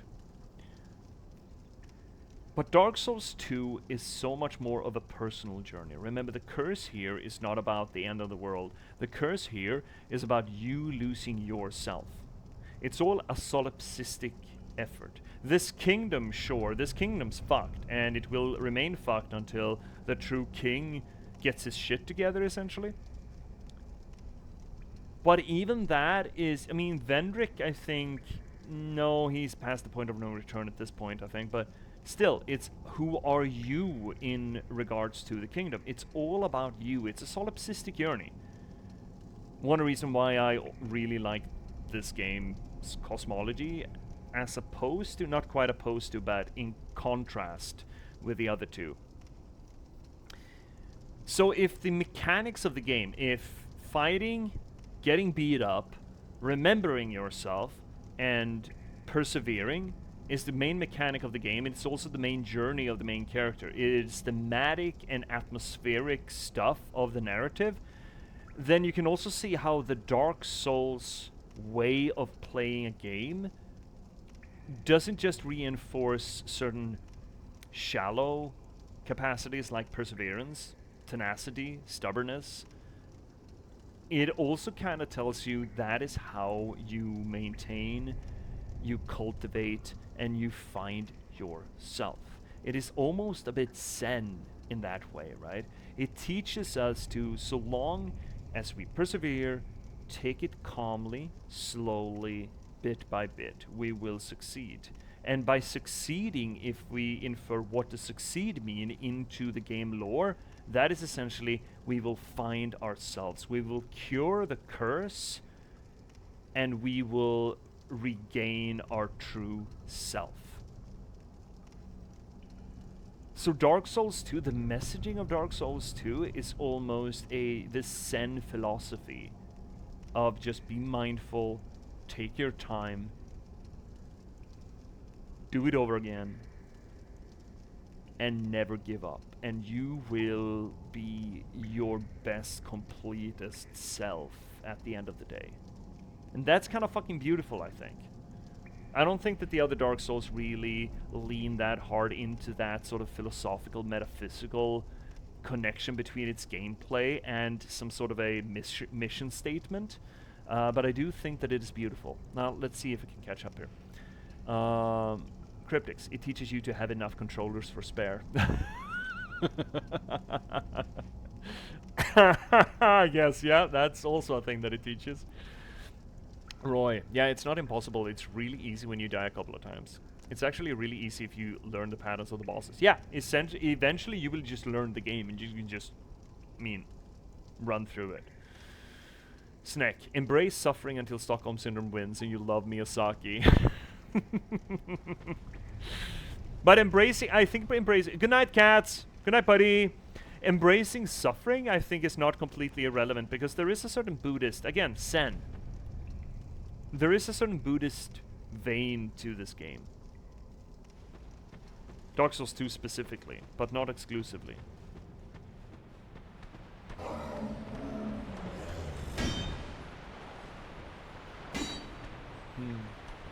How the fuck are we supposed to get across? Oh, we're gonna jump? Oh shit, okay. I guess I can do that. There was nowhere else to go. No, there wasn't.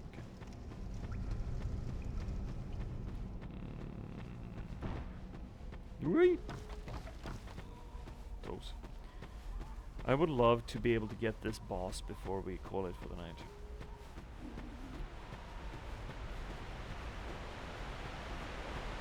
It's just right in there. But I also don't want to leave this necromancer bullshit area behind us because we did get all the necromancers and it feels nice to just get done with it. We should jump across here, right? No, we shouldn't jump across. We should walk past. Jesus H. And that's the boss right there. Jesus, that was close. I could have done a real flippy there. Oh. Imagine if I just jumped. Hey, Skelly.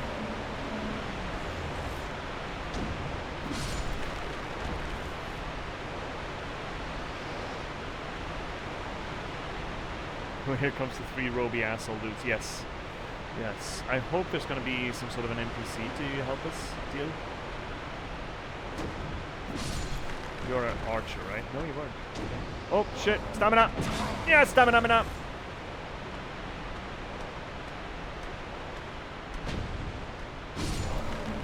Hey, guard break.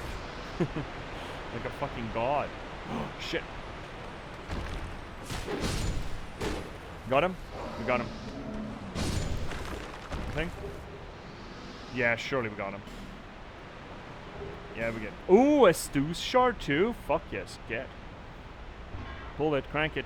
Crank it, Kronk. The boss of this place. Yeah, it kind of sucks. But I don't think I've died to it ever. It just sucks. It really sucks. Could imagine really well, actually, since you got stuck in a jump area earlier and fell and died a lot. Yep. That would have been that was a real easy moment for I could have died there. I really could have convinced myself that that's how we were supposed to do it. That was real close, man. Real fucking close. Kind of would have been funny. Kind of would have been real funny, actually. Alright. Well, how do you feel about jump puzzles, speaking of which? Human effigy, lacerating arrow, Christmas time. Oh god, I hate the jumping in this game.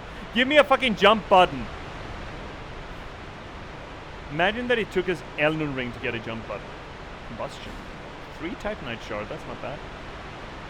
Alright, so we are prepped for the boss, I think. I kinda wanna pop a effigy. I want to be alive for this because I want to see if we can get any NPCs in on it.